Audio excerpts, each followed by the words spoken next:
All right. 3, 2.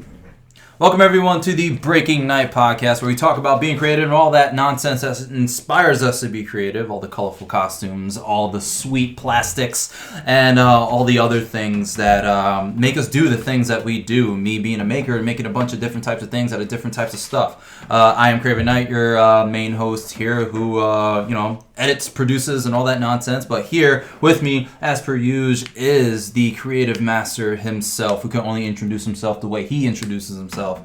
Man, tell these people who you are. Ladies and gentlemen, children of all ages, I'm here to bring to you the hottest content known to man, which is my voice talking a bunch of shit. I am Sean Iredale, one of the runners of Amberlance Studios, and today we're here to bring you the same old shit, just on different topic. So we got a special guest for everybody tonight. Let's see, how do I introduce him? Let's see. He's been my best friend. I've known him for years. We play a bunch of Dynasty Warriors, and that's that. But he's also been the instrument in creating some characters and stories, and he's also written a story in our first release, Terror Vision, from Amberlance Studios, and we also have some stuff coming down the pipe together as well. Got a pet project we're working on, and some characters that we've been developing since high school. So keep your eyes out. I plan to release some sketches and stuff about that. But tell these people who you are. My name is Nate. Yeah. Okay. Woo! Got that out of the way. The hard part out. Yeah, broke the ice. All that build. Right. Yeah, his name is Kienele. Nate Kienele. Remember that, because it's gonna be a household name because we used to call him Negative Nate. So we really need him in this time of need for our topics down the line and discussion. I feel like the big main topics, the one thing I've been excited to talk about that's taken up an entire page on my phone and my notepad, is Justice League, which we will get to. Yes, we will definitely. I know. That's why. To tell you the honest to God truth, after I watched that movie, this is the first time in a long time that I've wanted to see what everybody had to say about it. However, I should say that that's kind of the par for the course for every DC movie, but we'll touch on that later. We're gonna open the show like usual. We're gonna talk about some creative stuff. So, what's on your palette, Craven? Honestly, not a whole lot. Because we were right on the tail end of the whole Black Friday nonsense, which I am happy to say I didn't participate in at all. Right. And being out of the world of retail had nothing to do with Black Friday, so I got to at least get a job where I can get paid to not be part of anything and just stay home. I'm sure you were just like wallowing in it. Yeah. I just would have stared at a ceiling and went, yup. Yeah. This is the life. That's pretty much what it was. Like, I wish I could say it was all, sunshines and rainbows, like just not working. It never all is. The thing is, you got my girlfriend and my mom who work in retail, so it's like Thanksgiving was non-existent. Yeah. There was no. I didn't get to see a turkey. I didn't see any ham. I didn't see anything. I didn't have a meal. I think we wanted to order, my sister, because my sister works in daycare, so we wanted to order food, but literally there was nothing open. I had a ham sandwich. Oh, awesome. Well, for you had Thanksgiving ham. Day. And, you had ham. And we had pizza for lunch or whatever. Holiday ham. That's awesome. But as far as making since the last time we talked, I haven't really made a whole lot. I've attempted some things, but I think with, Christmas coming up, trying to get stuff out of the garage, it's been kind of a big mess. So I've been kind of I've just been on the typical wrestling gear stuff, taking commissions, talking to people. I did get my first inquiry from a woman. Oh, yes. Is this for wrestling gear or? Yes, it was for wrestling gear. Oh, I thought she's one of those sponsored female wrestlers. Wait, hold on. So let me get this straight. You have a sponsored woman wrestler who you have an inquiry to make gear for, and she wants a hardwood top and a hardwood thong? Wow, that's amazing. No, but double up on the finish, my guy. But she was inquiring, and you know, she messaged me, and I was like, "Oh no, not a woman." And then, oh wow! So that this will be stricken. This will be stricken from the podcast after. He is not sexist, I promise. It's nothing to do with being sexist. It's only because I have not done anything for women. Oh, I understand right. Woman, so this is gonna be is gonna be it's tough. totally different than men. I feel you. I look at stuff and it's like the gear looks like even if it's a straight up tights, I think of it as like how different.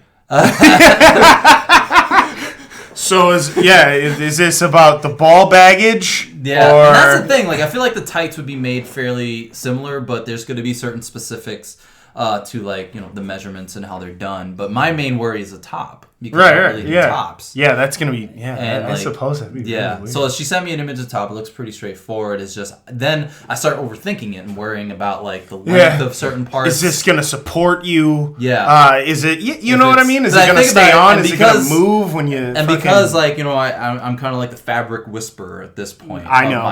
My seamstering career. Yeah, so I understand certain fabrics what will work. And, like, because say if I use a pleather, which most likely stretches only two ways, then I would have to adjust my pattern that I use to cut out that pleather to accommodate to go over a butt or what. It's a lot of thought. That's a lot of shit. Just saying enough like that is enough to make you understand I'm already over it actually. But then I said that like okay, like I asked her what materials she's looking for, and she wants like regular spandex, whatever, which is easy to use because 4-way spandex allows you a lot more room to work with. Clearly. So even if I made it, accidentally a little bit too small, it's still going to stretch 4 different ways. Right, word. And, which ideally that's what a singlet would be made out of. Mm-hmm. But, some singlets, like, I think what comes to mind is Biggie Langston, how you see him when he takes his stuff out and it looks very stretched out. And if you see the materials that, the colors of the stuff that he's using is very much like a vinyl, a very, kind of stretched vinyl. But a lot of vinyl does not stretch 4 ways. Yeah. So that is an example of a pattern that had to be adjusted to be stretched out to go that way, which is why it looks loose when he wears it sometimes. It's not like Kurt Angle's where his is typically a 4-way stretched spandex that goes on and he can take it off and it doesn't look completely stretched out and ruined. Where like Big E's, he takes it off and it looks kind of loose. So that type of stuff comes to mind. So I'm way overthinking how a top is going to be made. But I'm thinking like, elastic under the breasts and then, the whole breast side. It's just a matter of the shape of the stuff. It's just the length of certain parts that I start worrying about. Word. But she didn't commit yet because she said, she has sponsors that need to, send her the money for gear. So I get once that comes through, then I sent her a quote because we just had to figure out the specifics. Like, it's funny because I even got another inquiry this past weekend. I haven't gotten back to her yet from a girl. Oh, and twofers. I think the girl that originally messaged me recommended me already. Oh, already, but it just seems like the girls know exactly what they want. It's like this is this is pure women's brains evolving way faster than men's that I've ever seen, because most of the male wrestlers that I deal with, and you already heard my story 100 times, they don't know what they want. They just want you to read their mind. So I drew. Okay, so here. Okay, here. Check your email. I got a mock-up, and it's just like Crayola Man. And it's just like, I know I couldn't get the knee pads right. It's like you sent me a picture of a parademon. Yeah. Like, I don't know how to incorporate Can you make this into gear? And the girls actually sent me concept images that they've drawn very well themselves. That's awesome. Because they know how to design, man. They know what they want. They have like some pre-programming inside their brains that just understands fashion. Well, so they can make their own fashion. They get that wrestling is an aesthetic business, right? Yeah. So, a lot of dudes are just like, dress me so I can get paid more. A lot of those guys don't think about it. A lot of guys tend to dress the same. Trunks, knee pads, hip pads, long tights, blah, blah, blah. Girls definitely want to stand out. Be a lot different. And that's the point. So it's a matter of the look of their stuff. Like a lot of the girls in WWE, you see their gear, it's like the same seamstress made that gear because it has the same exact, at least the way I look at it. Mostly. I observe gear in a totally different way. That, you know, like the same way a film director will watch a movie in a totally different lens. Okay. Like I look at gear, and I'm like the same seamstress, and I know the seamstress that makes their gear, but you know they do have multiple seamsters and seamstresses, and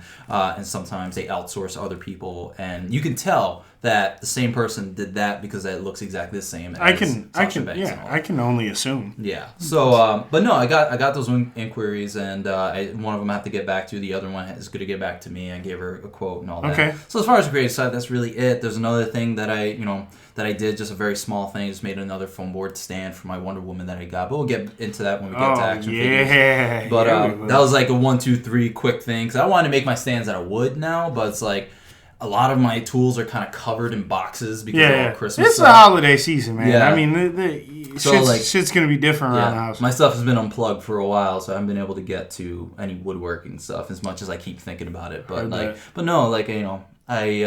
that's really, you know, what it is. Like, I still need to work.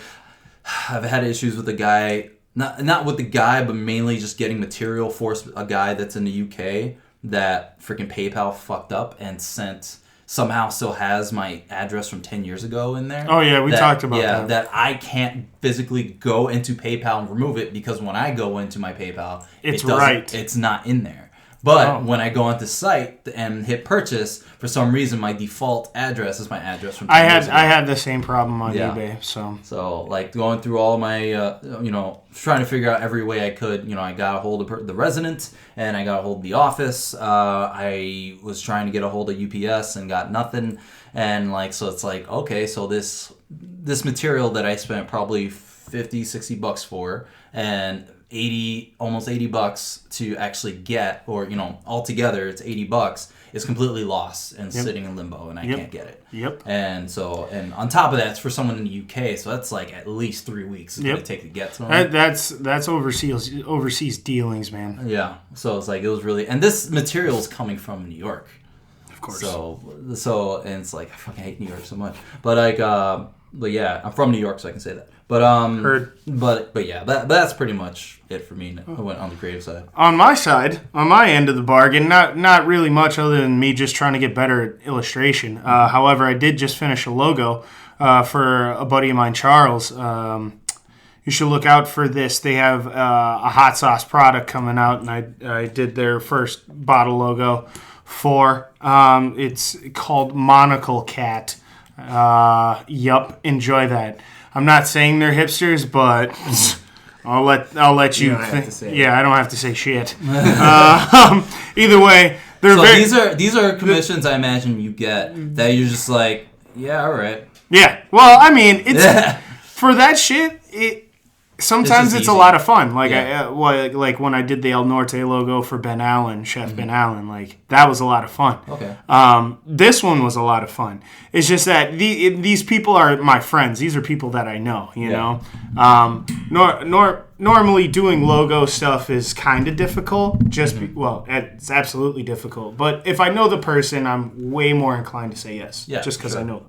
I think that's in the creative world. Whenever anyone makes anything, they really just hope to just make things for friends and family that are willing to appreciate your work and pay you for it. Correct. Yeah, exactly. I also tabled, us, Amberland Studios, also tabled at a wrestling event that featured Wild Pete and Leonard Literacy. I saw clips of that. Going head to head. And I'm going to be absolutely honest, man. That was like one of the best matches I've seen, especially at a local wrestling show. Yeah. You know? Where was that at? Africa. I don't fucking know, man. Okay. You know how the shit is. Yeah. It's like I go to this fucking venue and it just looks like Grandpa's house. And then we go in and there's a full bar and this giant... In the corner, there's a 5-year-old's birthday. Yeah, but, before I walked in, I'm like, everything is going to smell like piss. And then I walked in and I'm like, oh, this place is absolutely gorgeous. Yeah. There's a bar everywhere. There's a bar in both parts. And, the ring's up and people are nice. And they had a draw. So, shout outs to whoever ran that show. I think it was Brian Sager or Hollywood Brian Sager. Wow. I don't know. I think these guys have... I don't know how... Button down, freaking fire top. Yeah, that dude. Tights. Yeah, that I love that dude. Yeah, that fucking guy. He's only been nice to me. I remember back in the day when I was a pro wrestling yarder. Yeah. And, I think I worked him before, or worked a show, or worked a rumble that he did. Dude, I don't know. My wrestling memories are very shit, so they're very spotty. There's only a couple I remember. Yeah. But anyway, there's that. But I think I had a call it in the ring type match with him, and it was actually really fun. Oh, was it? Yeah. No way. Surprisingly enough, him and I think we were just able... Cause I think I knew what I was getting into, and I was like, there's calling it. So, or like predetermining everything. No point. So I was like, let's go out there and have some Let me fun. get this straight. You have Hulk Hogan's moveset, and you look like a club bouncer. I think we're just gonna wing this one. Yeah, and we did. And we actually had a lot of fun. Yeah, and I'm sure you did. Yeah, it's just funny, man. Without putting too much thought into it. And sometimes the best matches because you can look at your opponent and know that I'm clearly not gonna go for my 450 clinic. Yeah, I'm gonna miss a 450. You're gonna miss your 450. 450 shooting star armbar. And then we're gonna double drop kick each other's souls, and then we're gonna sit, and then the crowd's gonna clap. No, that's just not gonna happen. Yeah, but that's pretty much it. I will plan on designing more of their bottles. They got me on retainer right now, so any more of the flavors and stuff that they come up with, I'll be doing for them as well. Yeah, so there's that. So I also want to talk about the ad for gear that we're going to have popping up here sometime here pretty soon. Amberland Break Knyte Creative combo. Yes. Collaboration. Correct. So I will be trying to handle the inquiries for Craven, for those of you who are listening and are actual marks, and I'm sure anybody who's a mark always thinks to try to wrestle once in their life. So that being said, you probably want some gear. We can do that here at Amberland Studios / Break Knyte Creative. So anyway, we will have an image that's kind of like your create a wrestler image, if you will. We'll have different types. So bigger bodies, slimmer bodies, in shape bodies. I'm not going to go extra detailed. Just three types that we're going to have available designs on the flyer. We're going to have an example of from mock-up to finish. We'll have that on there as well. That way, everybody that does inquire gets the gist of what we can offer. Yeah. And then they have it. They can come to me with it. And if it ends up being, if they end up requesting, because you already have an idea of what I can. Exactly. And which you can always kind of have as a disclaimer to them as you're going back and forth. Exactly. But at least if I can't do it, they have that image that they paid for. Correct. With their money to you for your hard work and to go to anyone else. And trust me, to anybody who's an aspiring wrestler right now, it's gonna be less than your average payday. So don't shit your bed. Yeah. Don't worry. Trust me, you are making life so much easier for a gear maker. We don't have to worry about that. Yeah, and it is hearing us. And honestly, to be absolutely fair, if your gear gets done easier with the design, and you keep paying for the design, that means it might be cheaper for you to keep getting this gear because we already know the dimensions. We already know, you know what I mean? So if you guys keep coming back, we might be able to run some deals. But anyway, more on that in the future.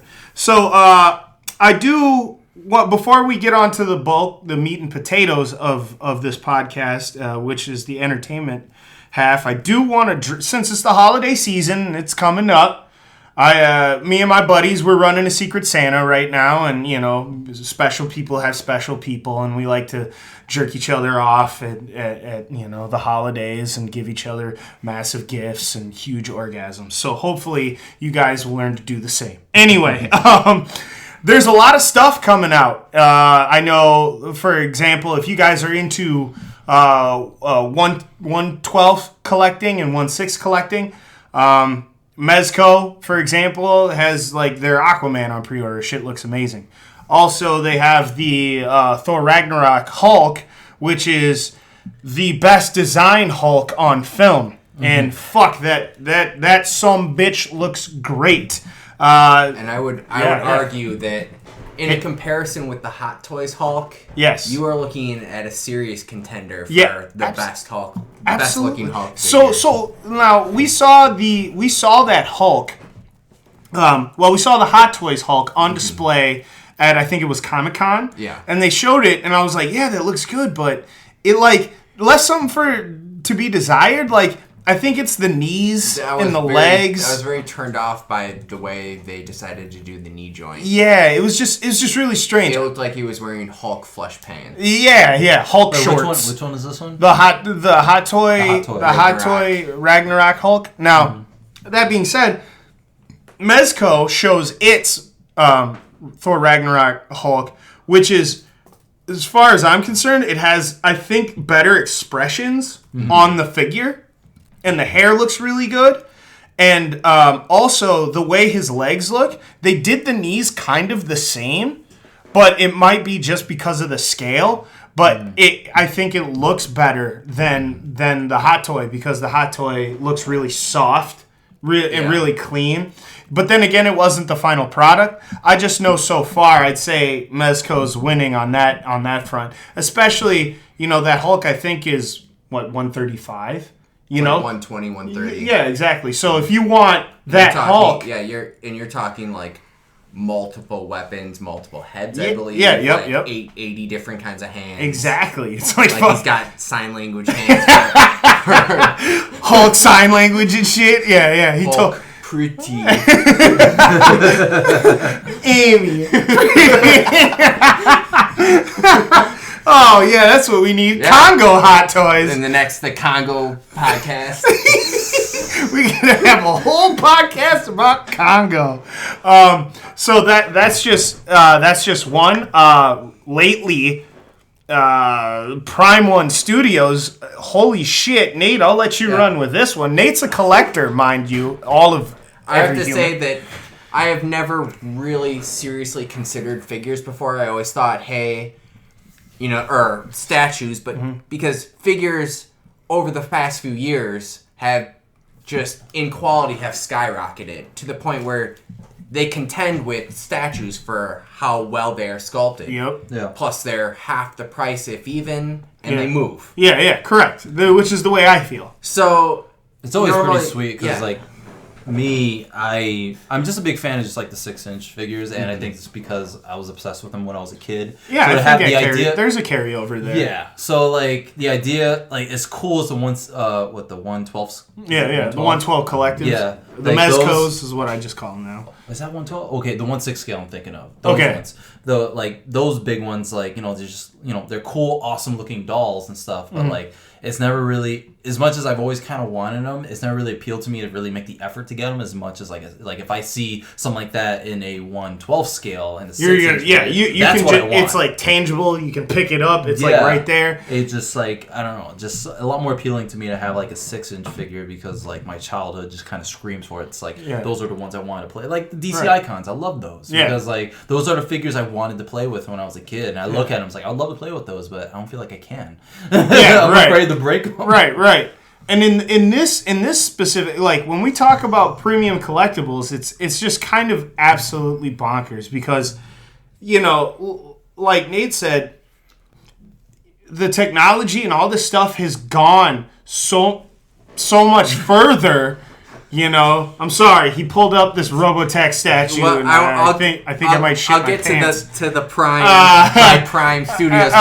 Okay. Just real quick though, just when it comes to scaling, no scale is really, to me, is fucking off limits as long as it's amazing, right? Mm-hmm. I think I am turned off by 3-inch figures now. Essentially, Marvel Universe was great, but.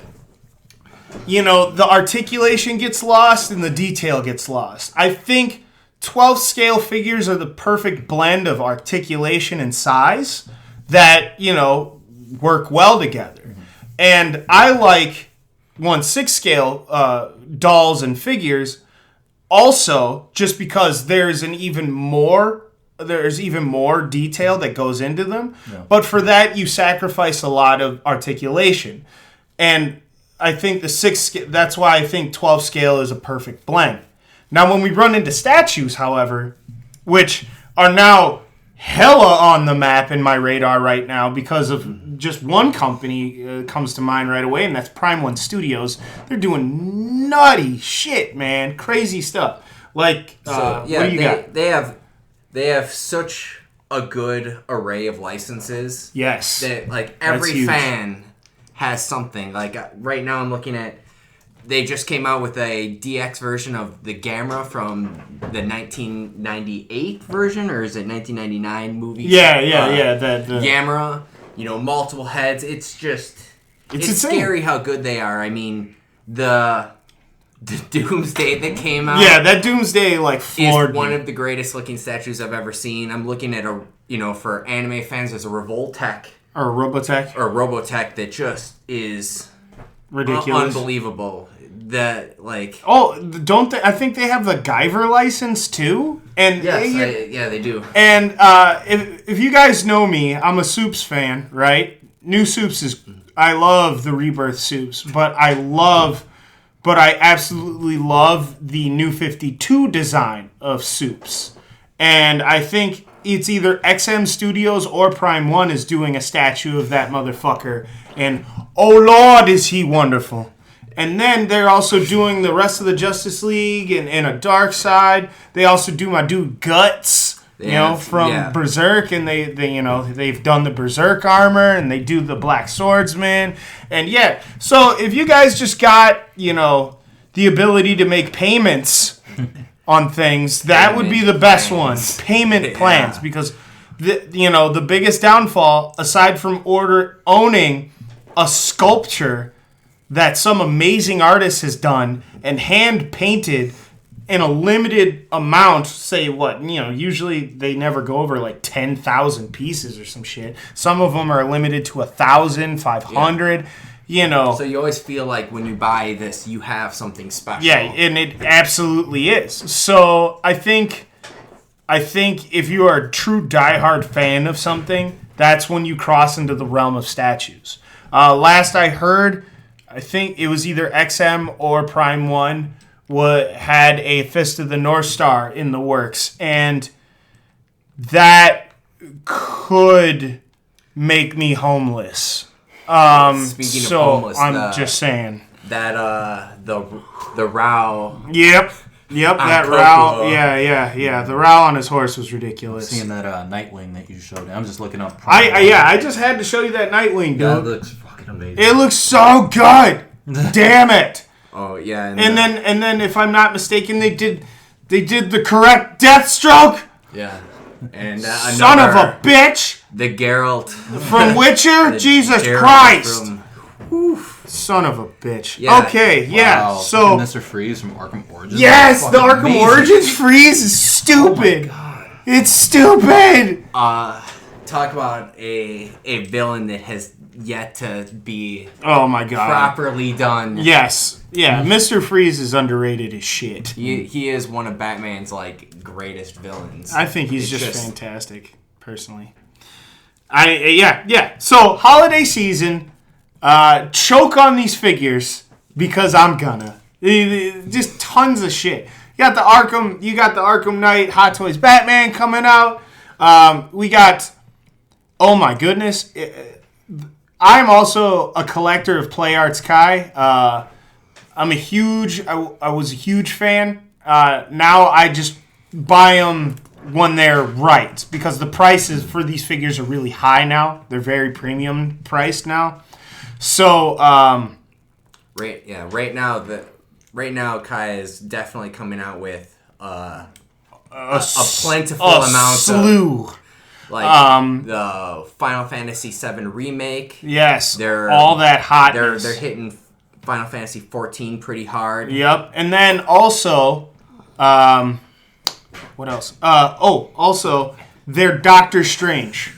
I am not a fucking fan of Doctor Strange. I will tell the first person that right now. I guess I shouldn't say I'm not a fan. That's bullshit.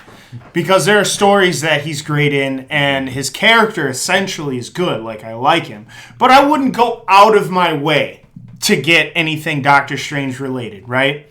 But the Play Arts Kai version of Doctor Strange is, if Doctor Strange looked like that, period, he'd be my list. He'd be my dude. Is that considered one of their variants? Yes, it's a Marvel variant, and it's the best one by far. If you've seen it, you should take a look at it. I like the Wolverine, but that Doctor Strange done went crazy. Oh, also the Magneto. Yeah. I'm getting the Magneto. I don't care. I don't care how. Doctor Strange look pretty sweet. It's awesome, and I don't care what baby I have to sacrifice. I want that Magneto. Talking about sacrifices, the biggest thing on my radar for Play Arts right now is the Play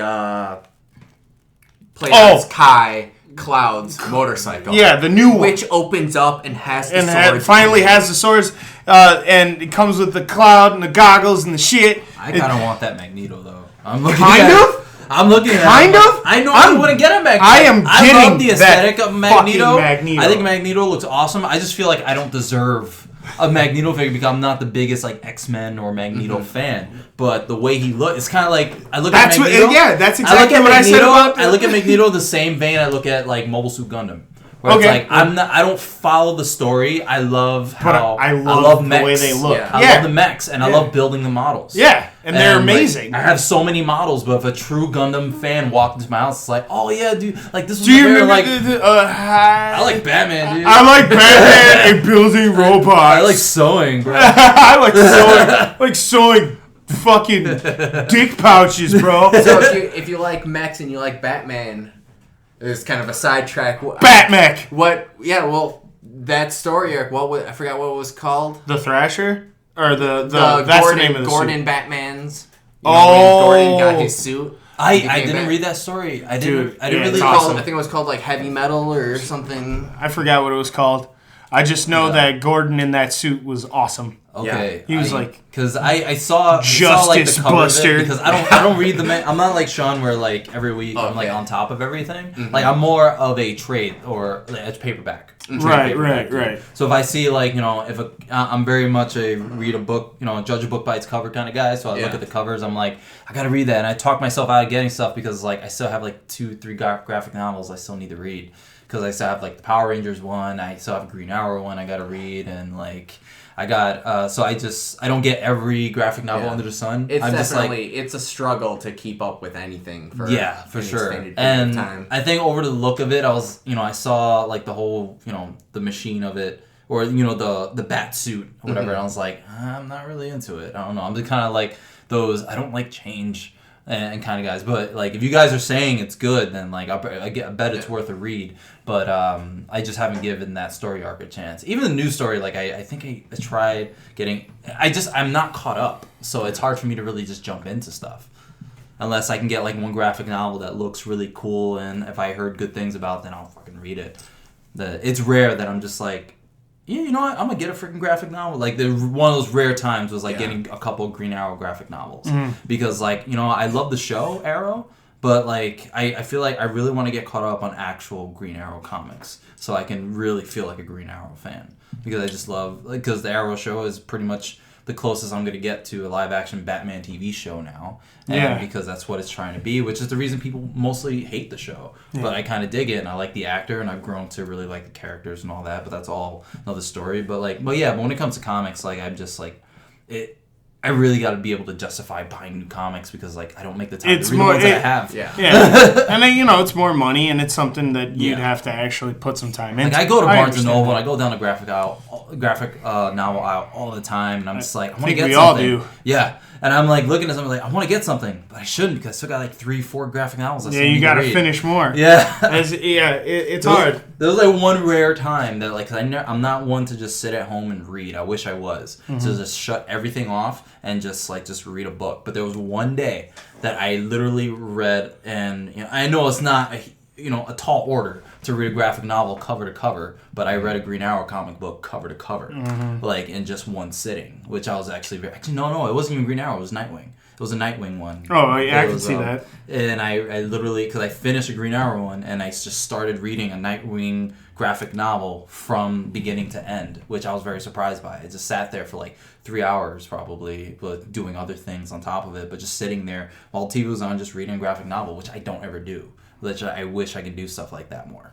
But yeah, I really wish I can read everything under the sun for the most part and just kind of feel caught up. But I've always been more of like DC, Batman. Like that's the majority of my graphic novels, DC and Batman. Well, you're never going to want for quality comics if you're a Batman fan. Yeah. Yeah, that's true. That's true. It's always going to be there. That's the biggest thing. But yeah, season's greetings. It's just it's really easy to get lost in all the really cool stuff that's coming out. There was that crazy Batmobile that the RC. The RC one that I found out on Amazon during Black Friday was $150. It went down $100. Wow. So yeah, just tons of stuff. Tons of still greats. a little rich for my blood, but damn. Yeah, but I wouldn't know where to fucking put that thing. But it's an $150 for an RC car. Like how many that's freaking cool. have to put stuff in boxes just to put that thing on a shelf. Yeah, it's true. Or you just need to build the shelf. Dude. Anyway, sorry, I didn't want to go that far. Also, lastly, for the figure stuff, I finally bit the bullet, and I bought. I talked on this podcast before about shout-outs to Tony May and his customs. He is all through Instagram and all through Facebook making 1/6 and 1/12 custom figures, clothing, heads. Like, this guy is a monster. But I did purchase his final unpainted Kenshiro head for his 1/6 scale project that got canceled. So I got the last one, and I plan on giving that a paint and then seeing how well I can do it. He told me what kind of body to use for Fison. If you guys have ever seen Fison bodies before, they use not latex.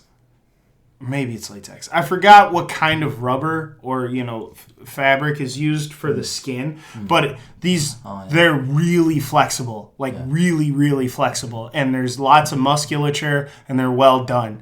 So I got to use one of those bodies. And maybe have seen image of where the seam, the elbows start, the inner elbows start cracking and all that. I mean, probably posing them. Well, that's a lot of the rubber ones. Okay. These ones those are are different. Rubber ones. Okay, these are different. Okay, these are different. That's why they're suggested a lot of the times, because they don't wear and tear as hard and as fast as rubber does.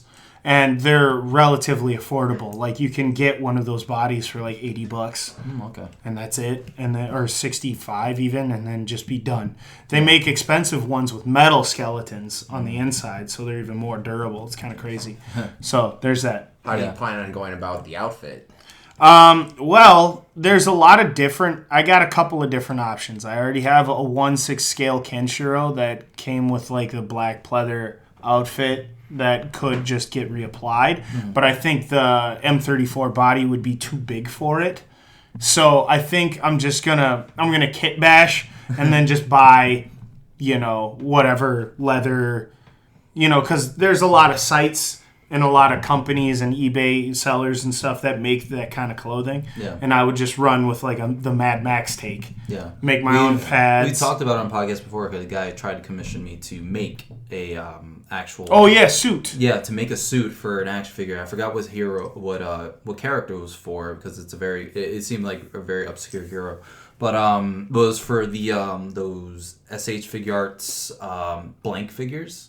Yeah, for the figure crews, I have a Figma version. Yeah, I have a Figma one. And the SH Figure Arts ones I would love to see, but you see them at Barnes & Noble all the time. Yeah, they're the female everywhere. one and the male one that are ridiculously priced, but making a suit for something that's small. He commissioned me, and I paid him back, and I sent him back the figures. I'm sorry, dude, this is just way too different. I would love to attempt it for myself, but nothing. I feel I can. That's way too tiny. Probably making little accessory pieces, to segue into my recent buy, which is kind of me just kind of splurging. I bought a lot of stuff, mainly clothing and t-shirts and stuff. I got the one that you sent me. You're my new best friend because you showed me that one.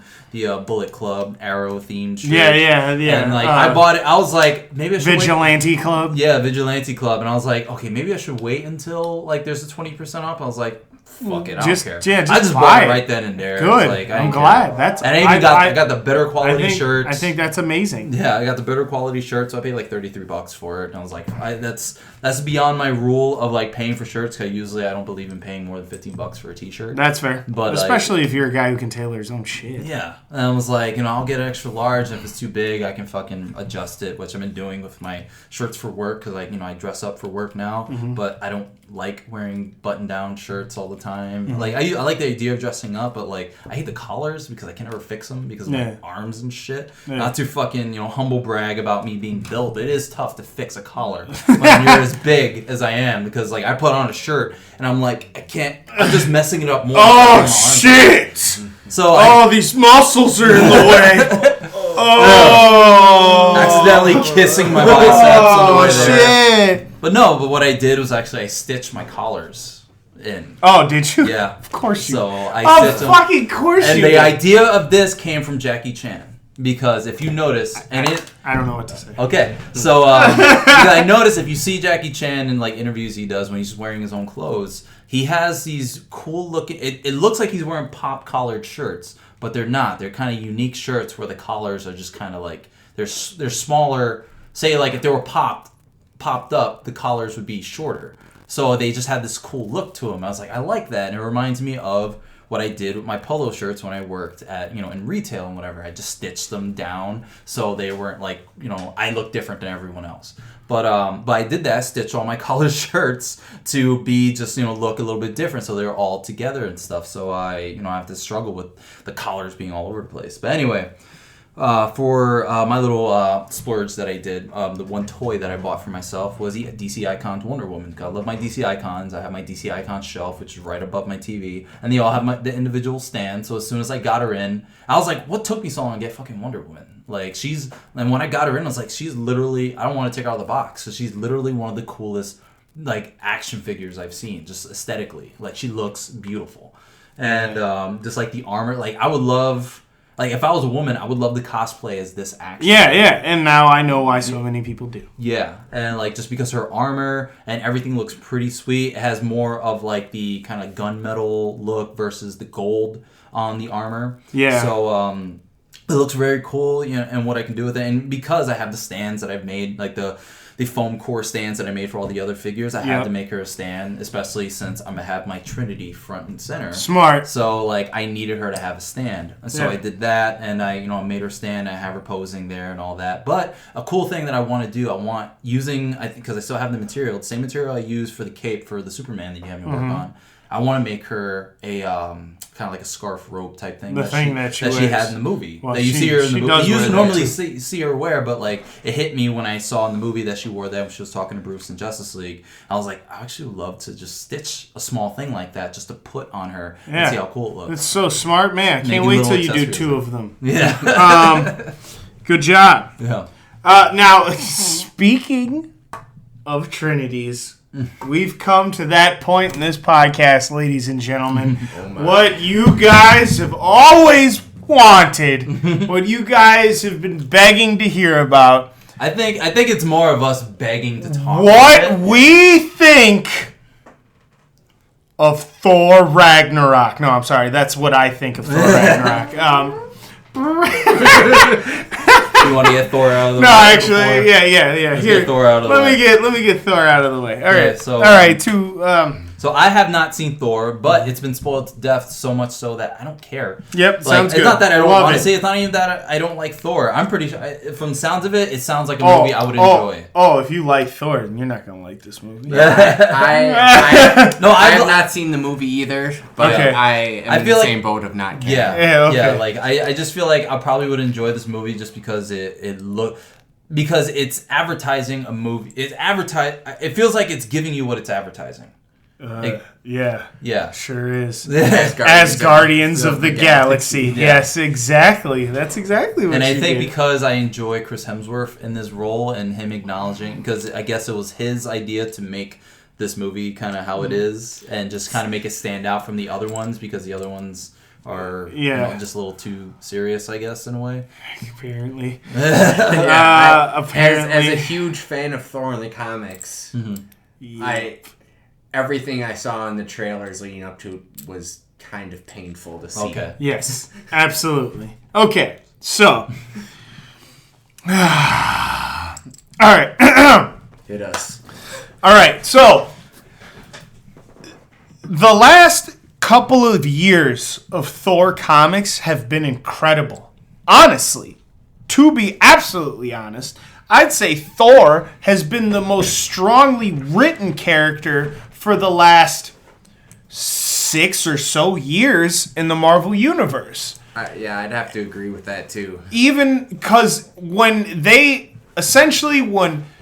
Avengers Disassembled happened, and then they ran with the Straczynski run where, they put Asgard on Earth and, Thor was the overseer, and it's all been great. And then everybody knows how much I like Jason Aaron.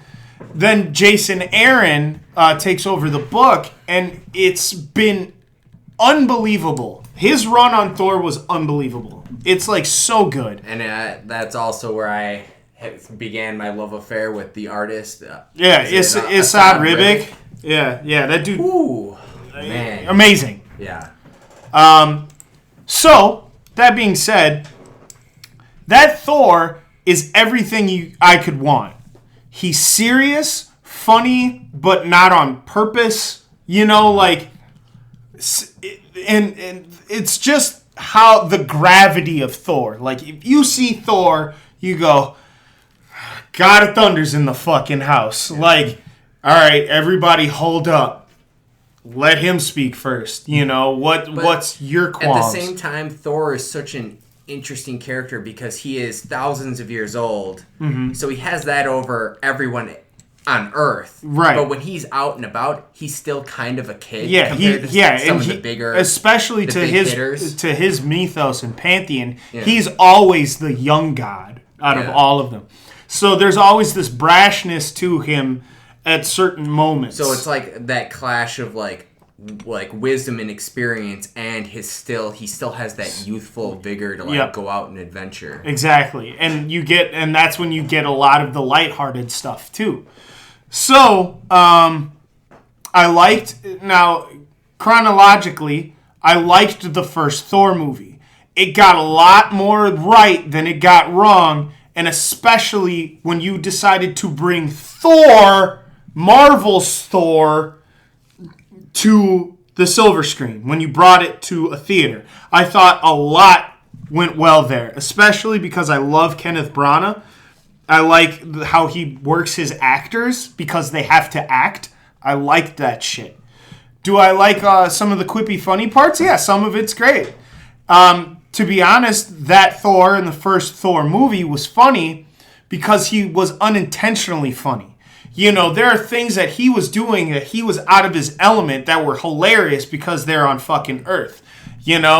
When he slams down, what was it, the coffee or the beer? Coffee. And then slams the glass down and goes another. You get that fish out of water comedy. Yeah, exactly. And that's exactly what he would do. I could see that. Also, I need something. I need an animal, and then they're like, okay, well, I need a horse. We have fish, we have cats. Doesn't matter. Anything big enough to ride. Perfect. He just walks into a pet store, asks for a horse. And That's we don't have horses. It's we have dogs or whatever. It's give me one big enough to ride. Yeah. It's awesome. It's perfect. Yeah. Then the Dark World happened, and it wasn't.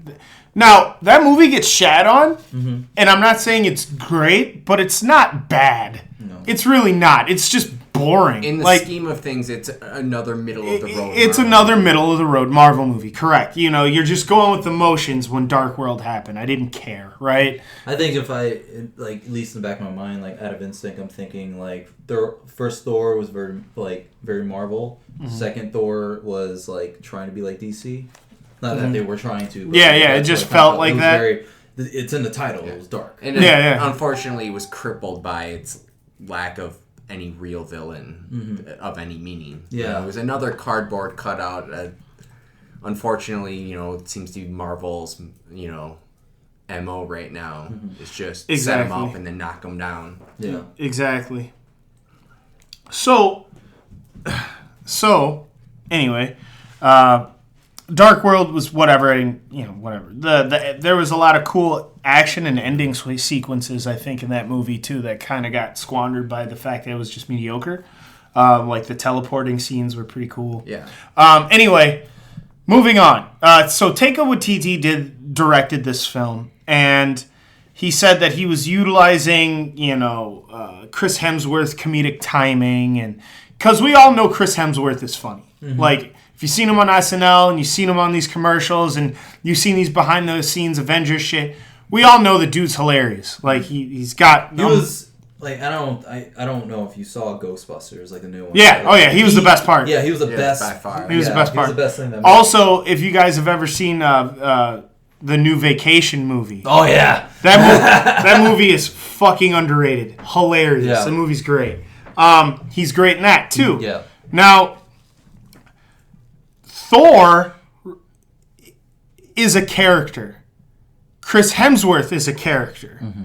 When you put them both together, you get Chris Thorsworth. Mm-hmm. Essentially, in this movie, you stop getting Thor. They gave the fuck up. You don't get Thor anymore. Yeah. So, from the gate, it opens up with a joke.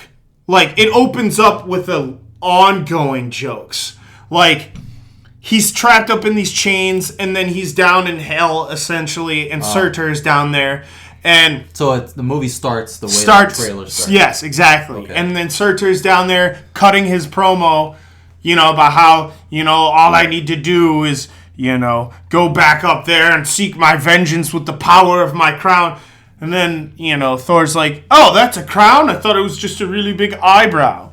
And then, oh, Surtur, son of a bitch, you're still alive. And yada, yada, yada. And like, he's rotating in the chain, and he'd talk to him when he'd face him.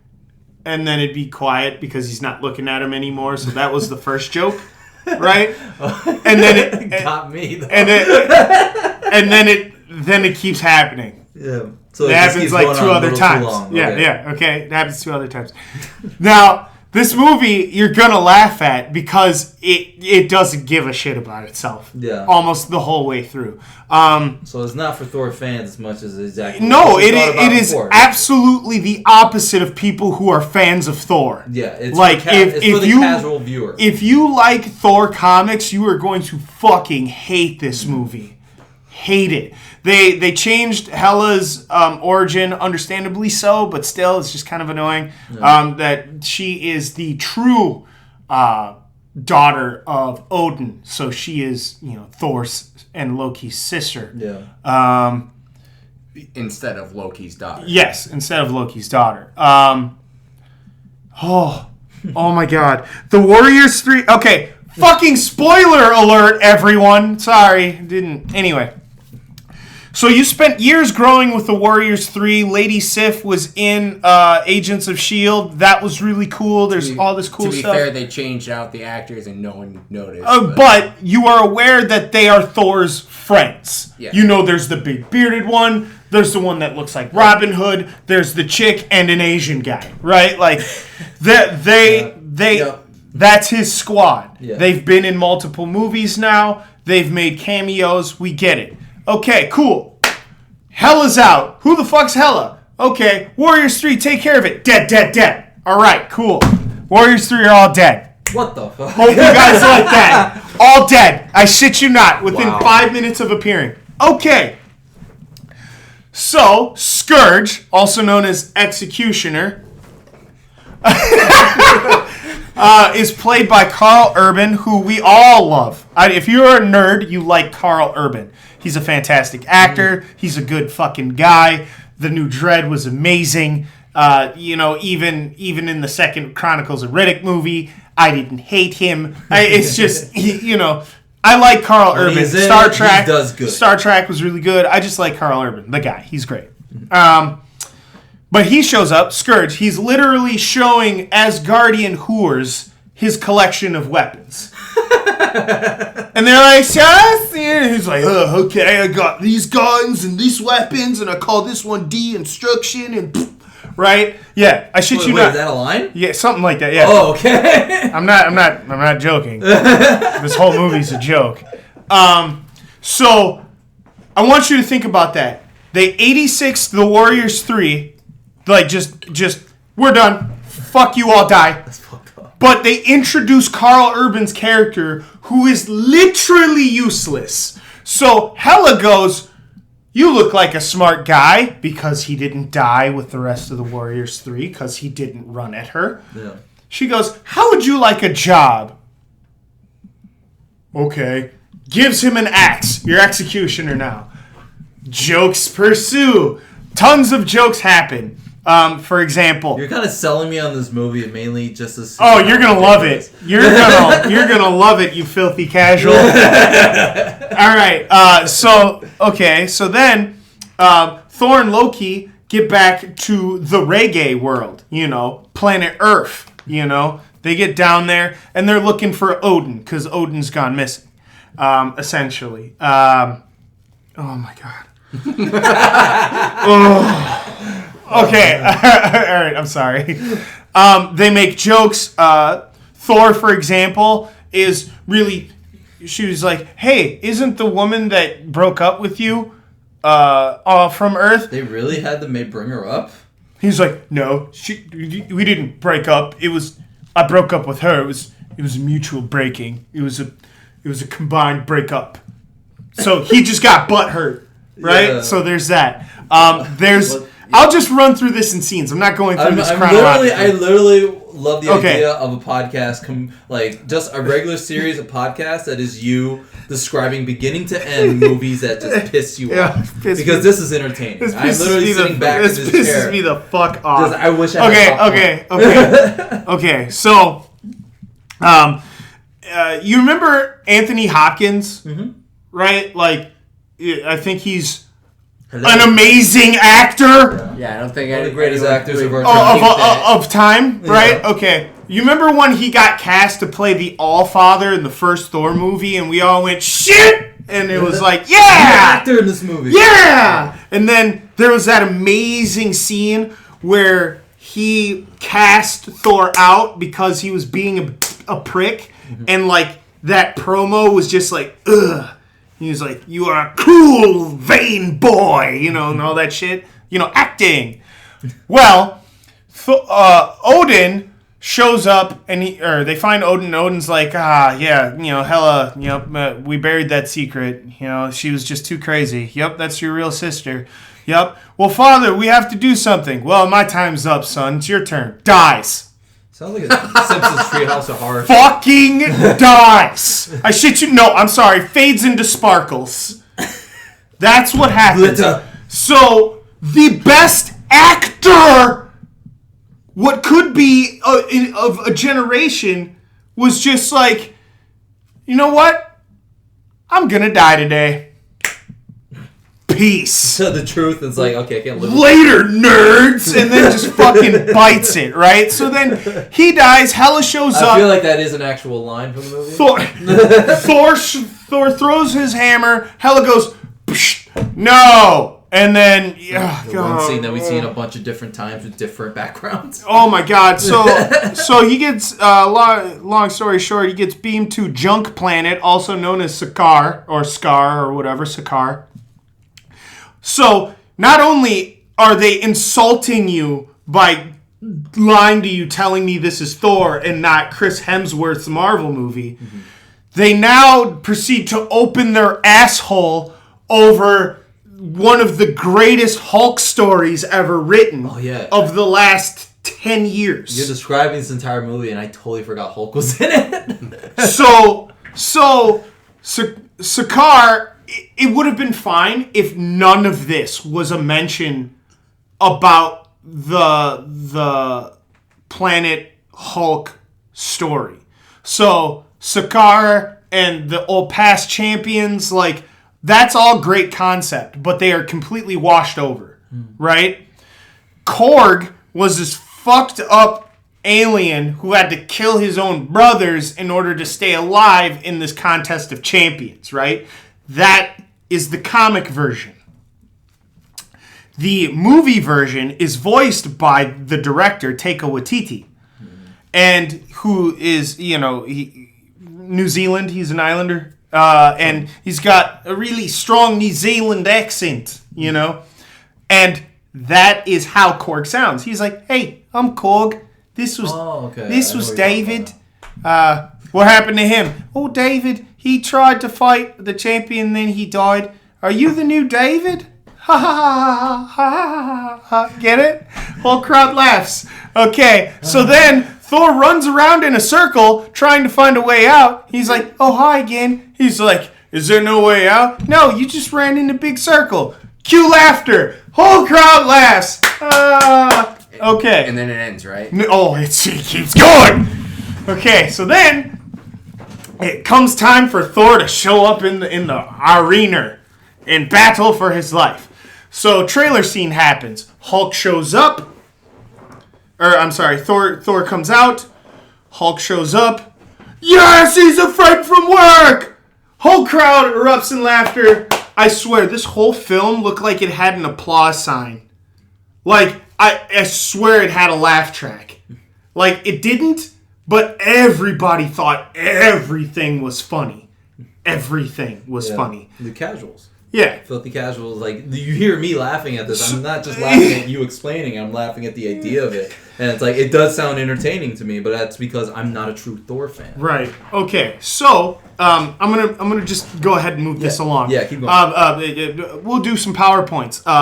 Thor is introduced to the Grandmaster via video package, like it's a roller coaster in the IMAX. And it's a sidebar too, and I think my girlfriend told me this, that the line "he's a friend from work" was actually from a little boy. Yeah, that's what I heard. Yeah, it was from a little boy. It was a Make-A-Wish thing. Yeah, something like that. Yeah. So good, cool. That's cool. Cool. Like, that's like, okay, it makes sense. Cool. Why it doesn't make sense. But I also heard that this movie was 90% on the spot.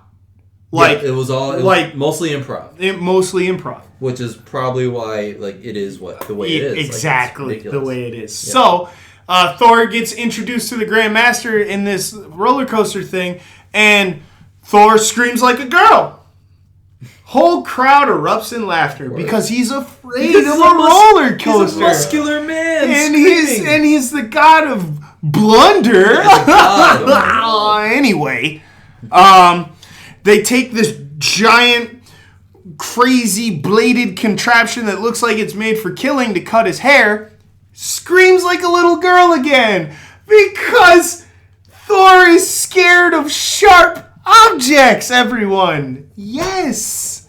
Oh, God. So he comes out with his hair, gets put in the mangler, and it comes out nice and designed and styled and fine. So Hulk fight happens, and that is not an honorable fight. You know what I mean? Like, it did not do the two justice at all. So it was a fight. Yeah, and Grandmaster sabotaged Thor, which is why Hulk won it. So, what? It's not even necessary.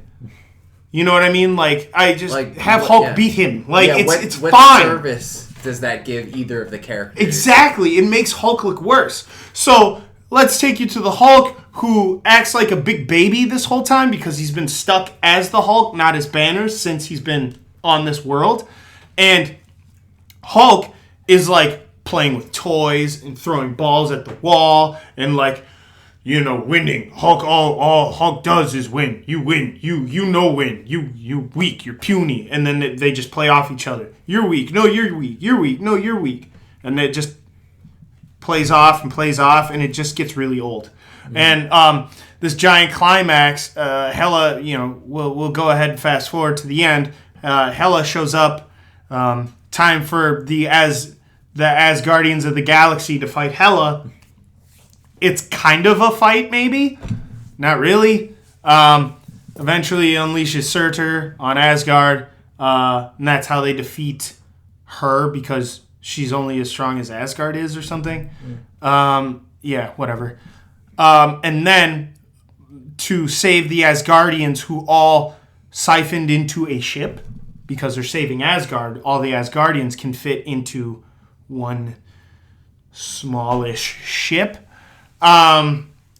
Scourge decides that I'm not going to be the executioner anymore. I'm tired of seeing you slaughter my people. Jumps down to help the Asgardians of the Galaxy with 2 M16s because apparently that can just hurt Asgardians and people and Hela, not Hela, but yeah. So he sacrifices himself and he dies. Like, this person you didn't give a shit about in the first place sacrifices himself.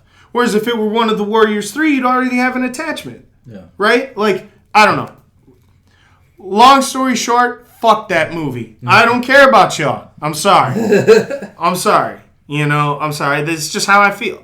Now, cut most of that from the podcast and we can get into Justice League, which is something we all saw. I'm thinking of just doing it as like a separate YouTube rant thing. Right. So, just to keep it condensed, but yeah. Okay. So, who wants to... The Just Us League. I was actually shocked at the amount of missed opportunities in that movie. It was almost as though they intentionally weaved around every obvious smart choice they could have made to make that movie interesting. Okay. Before we do that, let's give our ratings. So, real quick, Nate, if you could rate it 1 out of 10, I would give it a 6. Okay. I would give it a 6.5. 6.5. I got 2 ratings. No, you have 1 rating. Wait. I'm just from my first viewing and then my... No, just do your second. Because this is good. You're the only one who's seen it twice, right? So you have a really honest rating. So I want you to give the second review's the honest review. Don't confuse people. I am right down the middle. I am 5. 5. Okay, heard that. Did you like it more than BVS? No. Okay. No, are we... That's difficult because are we talking about the extended edition? I'm talking only about the extended edition. Okay. So the full version of the movie that was intended to be watched. Yeah, the Lois Lane movie was actually better. Than Justice League. Yes. Okay. So go ahead, Nate first. All right. As I said before, like everything. I was basically shaking my head at every scene. I'm like, why would you do that? There's no way you could stare at the lines on paper, construct the scene on storyboard, and say, this is going to be good. The entire movie looked like it was something else, and after the fact, we know that this movie was broken apart and reassembled. Mm-hmm. And that's... This movie is literally like Frankenstein. That's what it looks like, too. It looks like a bunch of, small pieces that were a picture that was smashed and reassembled. Mm-hmm. So you have all these they had to pretty much 3D print new pieces to add to this puzzle. What you got were scenes that didn't fit well together. Mm-hmm. It was an editing problem. Mm-hmm. Scenes that didn't fit well together. There wasn't a proper flow. They're really I'm always a big fan of sub-bosses and things like that. Things that build the movie up. This movie, it lingered too long on things. It didn't... And despite it being the shortest DC movie I think so it is. far, it still managed to be slow and dull. For the most part. Mm-hmm. They dwelled too long on certain things all these little, they're almost like vignettes. These, this is this character doing this thing in his own world, which is not interconnected in any way to what's happening now. Mm-hmm. And I always feel anything you show in a movie should fit in the movie. I don't want to see promos for movies that are coming up. Mm-hmm. Yeah, then that's what I felt like I was seeing. This is Flash. You'll, come again when he has his own movie in 2019. Now back to the Justice League. That's what I felt, and they did it with every character. They didn't flow into the story. Like they didn't tell this like the story of these characters through the eyes of what's happening like now. Like, you know, I always end up armchair directing all these movies, and I'm always convinced that I'm the greatest director of all time. It's only true. It's only true. You're the best one I know.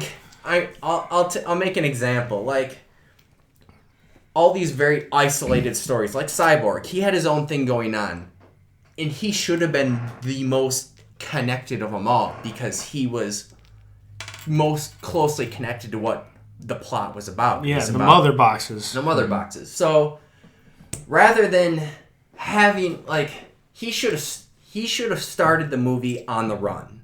He should have had the mother box. Parademon should have been chasing him.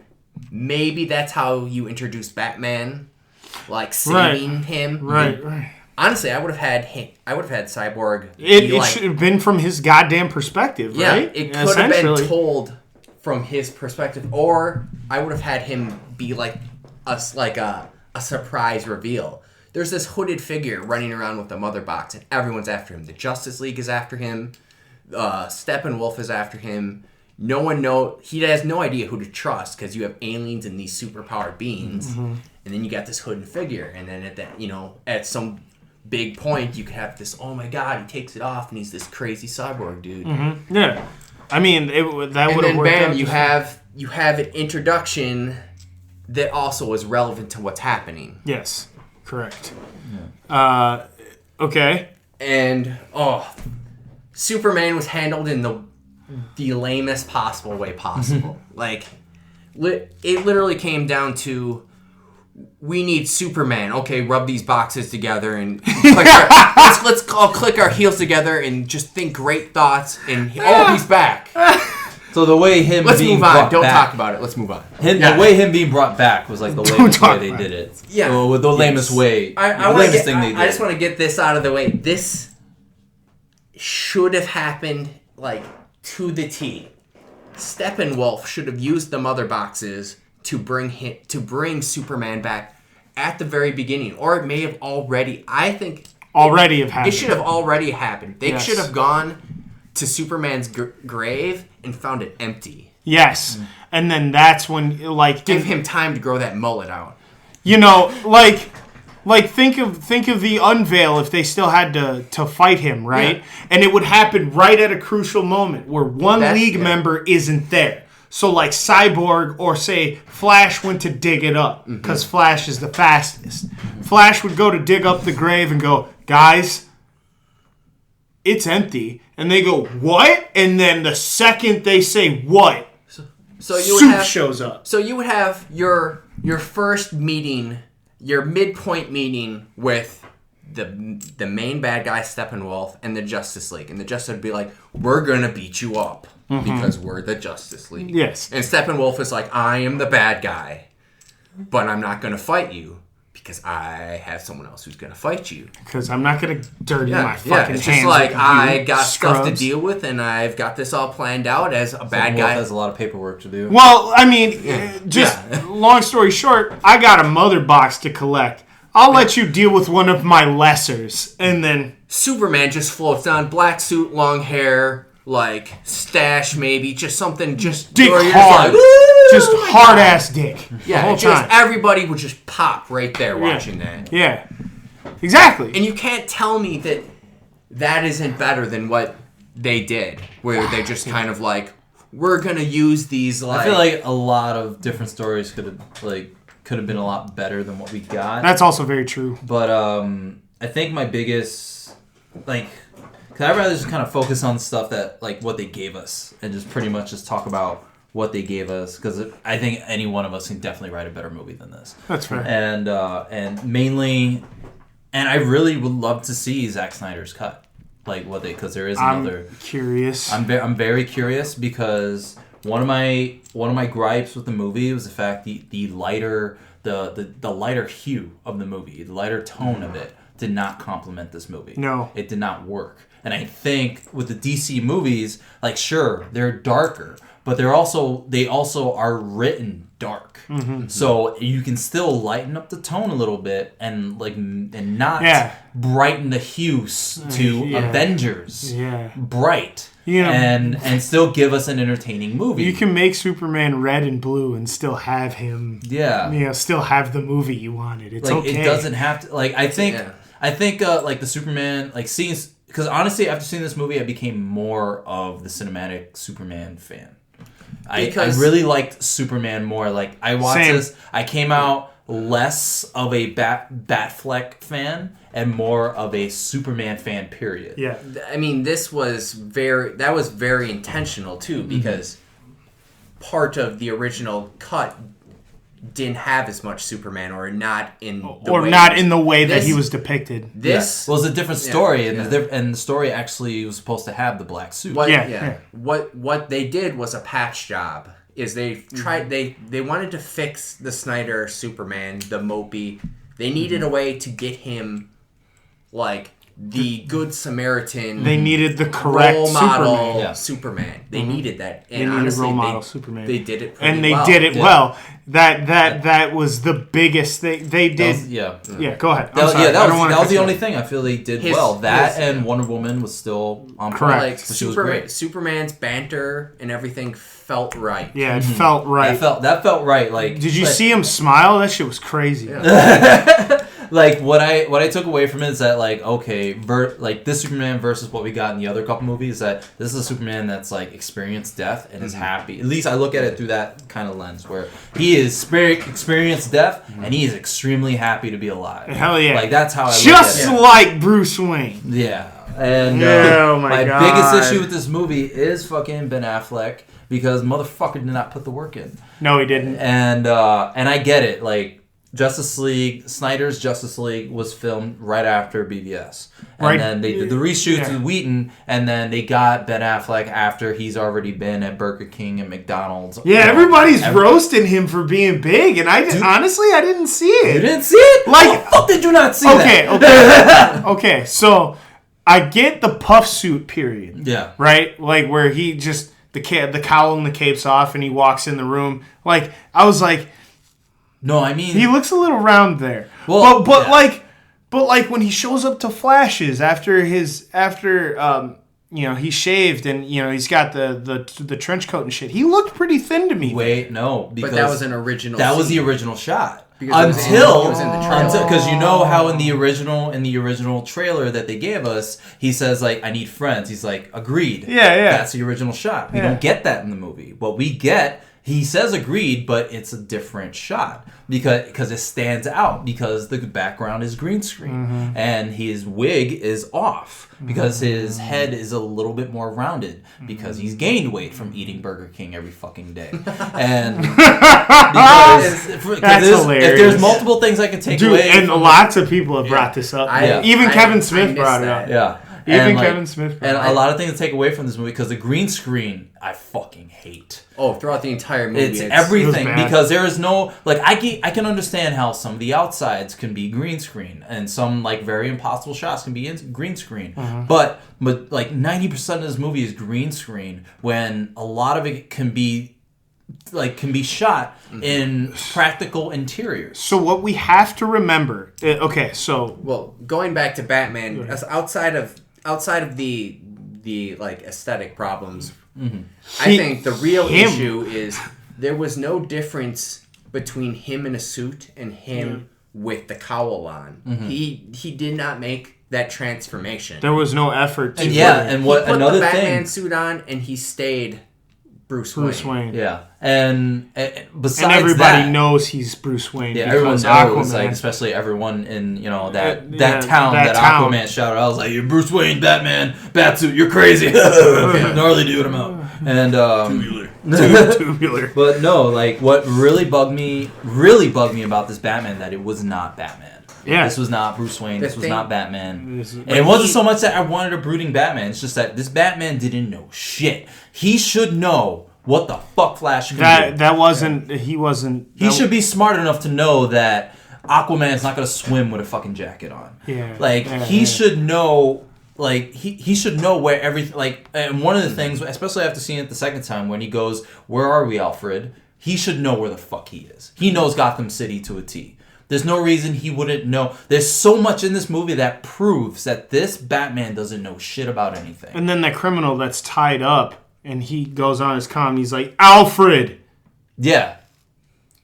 I mean, like that part, like I heard about that part. Alfred, help me. I heard about that part, and like, okay, and after seeing it the second time, it's like, it wasn't that bad. Like when he goes like, "Alfred," like he doesn't say it out loud. Okay. Like he does say it kind of quiet. I mean, to be fair, the guy's a little bit distant, where he wouldn't be focusing on it. I look at it through that context, but also that scene was also completely Joss Whedon too. Well, there's a lot, right? To be fair, the Arkham Knight video game, that was the stupidest part. Yeah. To me too, was aesthetically, was when Batman would get the messages, but they'd pop up. Yeah. And then if the camera's facing this way, you can see the face of Oracle. Yeah. You can see Alfred's face. He usually looks at it after he's already like broken out. But still, people can be open up. That shit was big as fuck. Yeah. You can look out a window and go. To be fair, I think with video games, you have to make a compromise for gameplay. Fair. Okay. Where that was, you had to like know who you're talking to in the game. True. But I'm saying you could zoom in down to the comment. Yeah, it could have been. It didn't have to pop up. All right. Anyway, that's going. So, I'm going off kilter. Okay, Continue. but no, this was like the least Batman, least Bruce Wayne we ever got, and like it's really just seeing him in his pre-shoot phase, which I get it. He probably caught off guard with the fact that he had to do pre-shoot, so of course he wasn't in shape. He's not the year-round I'm gonna be in shape like Momoa and like Cavill, who just. He's younger, so he's going to be in shape. And I get Affleck is older and all that, but still, it just seemed just off. Like, we should have just got... It's just, I think it's mainly the studio that just said that, like, we want a lighter version, and Snyder couldn't complete his duties and blah, blah, blah. So we need Whedon to finish everything, blah, blah, blah. But no, I was really unhappy with Affleck as Batman. And it made me, it's like... Next movie, I do not want Affleck in that role because he's older. He's not going to put the work in. I want someone who's going to put the work in and look like a superhero. Or just want to do justice to the character again. Yeah, I mean, it's been a rough ride for him. Yeah, I'm not going to a lot of personal stuff, and I'm not going to put myself in his shoes, especially. But it's just he's had a rough ride with personal stuff, and then especially remember the backlash from. BVS and but the funny part is out of all the backlash, everybody still liked him. This is the first time people don't like him and then like Superman. It's just like, what the fuck, like just his like everything that was going on in his personal life really reflected in this movie. But I feel like if we got the original shots of him, because most of this movie is all reshot Bruce Wayne, Ben Affleck. But to be fair, some of the blame has to come onto that script because the words that were coming out of his mouth did not. But he didn't deliver them right either. Like that too. His delivery was really bad. A lot of them. I watched it, especially on that second time. I watched it because I was able to because I knew what I was expecting this time, the second time around. Because I went in. I didn't want my expectations to be too high, but I was just excited to see a Justice League movie. So at the end, even while the movie was going on, once we got to that final climactic boss fight, I'm sitting in my chair, literally what the fuck am I watching? At that point, I was like, I don't know what I'm watching now because it didn't feel right. And then when I watched it the second time, I knew what I was expecting, and then so I was able to kind of.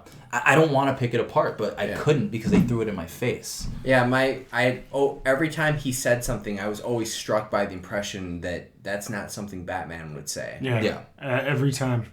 Every time. Now I think it's important that we talk about the villain because it's a issue that in all superhero films, book, movies is the fact that villains in a story should be as important as the hero. They are half the story. They're the reason everything is happening. They're the second side of the story, two sides of the same coin.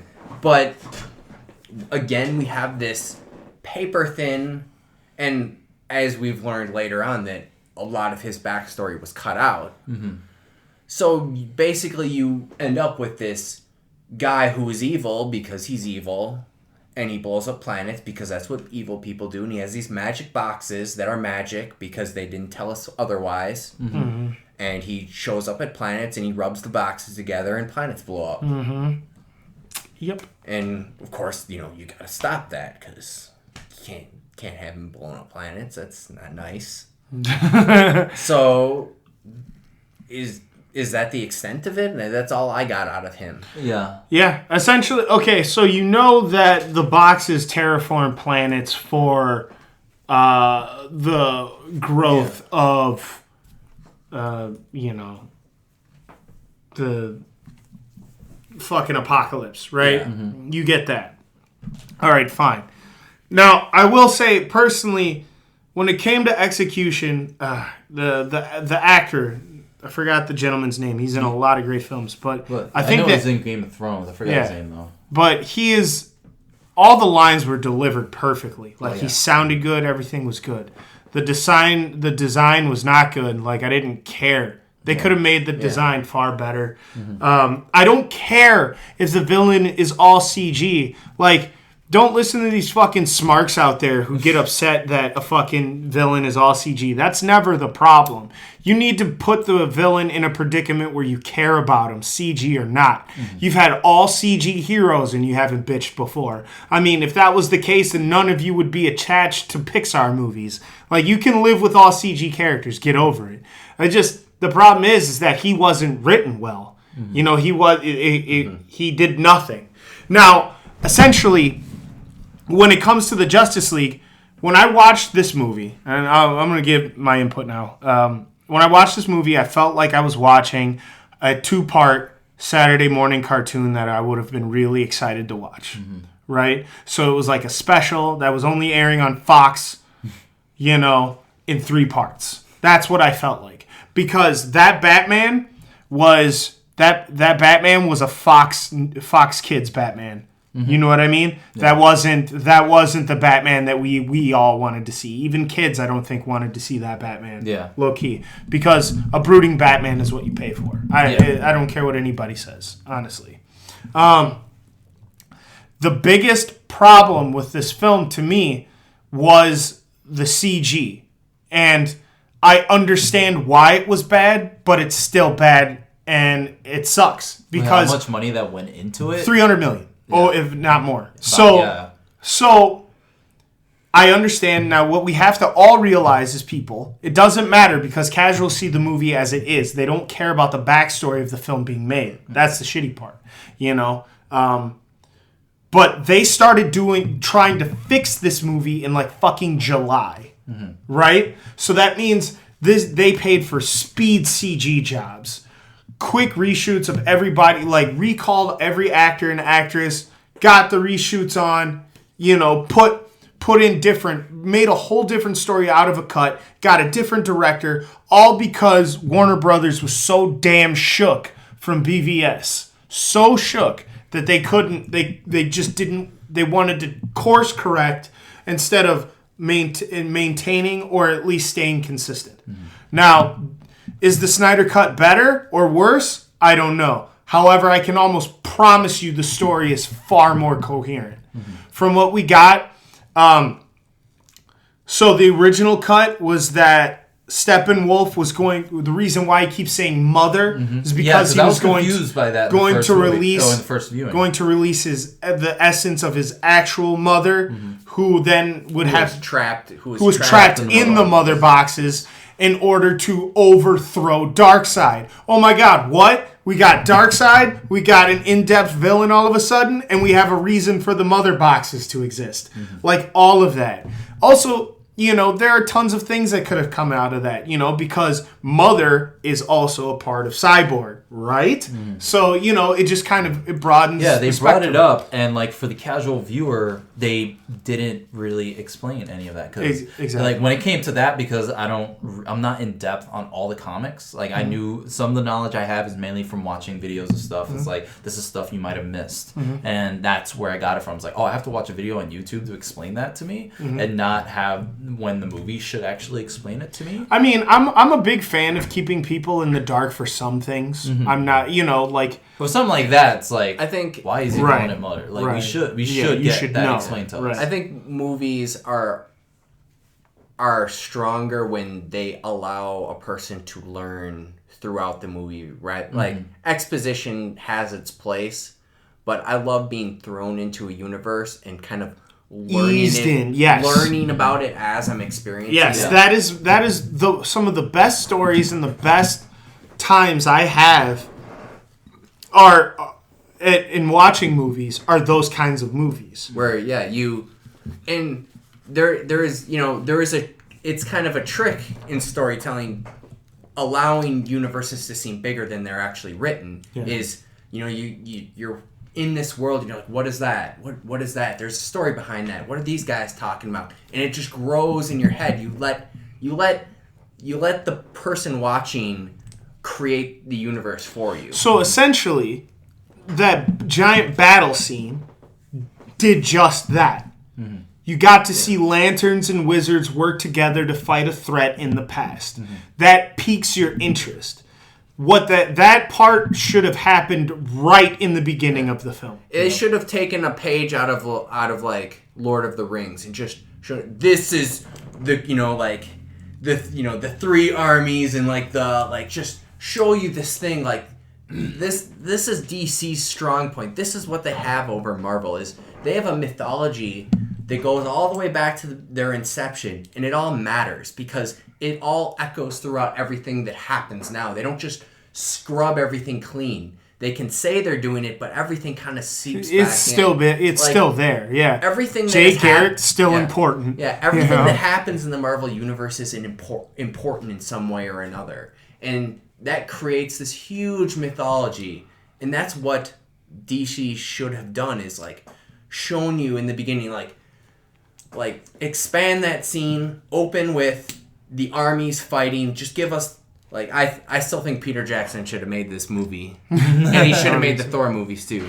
But yeah, like, show... And you don't have to explain who the Green Lantern is. You don't have to explain who all these other people are. That was, like, the coolest thing they did. But that's what I'm saying. But seeing them and questioning that makes the universe grow in your head. Like, there's so much more than what's being told. I wonder what it's all about. Yeah, I mean, but that's perfect. I mean, you name drop them so you know them, but that's it. lanterns and wizards fighting together, gods fighting together to thwart this coming problem. Like, that's awesome. But, I digress. The issue I have with that scene is Diana's narration of it, or her explanation, because it was very clearly, like, okay, instead of her...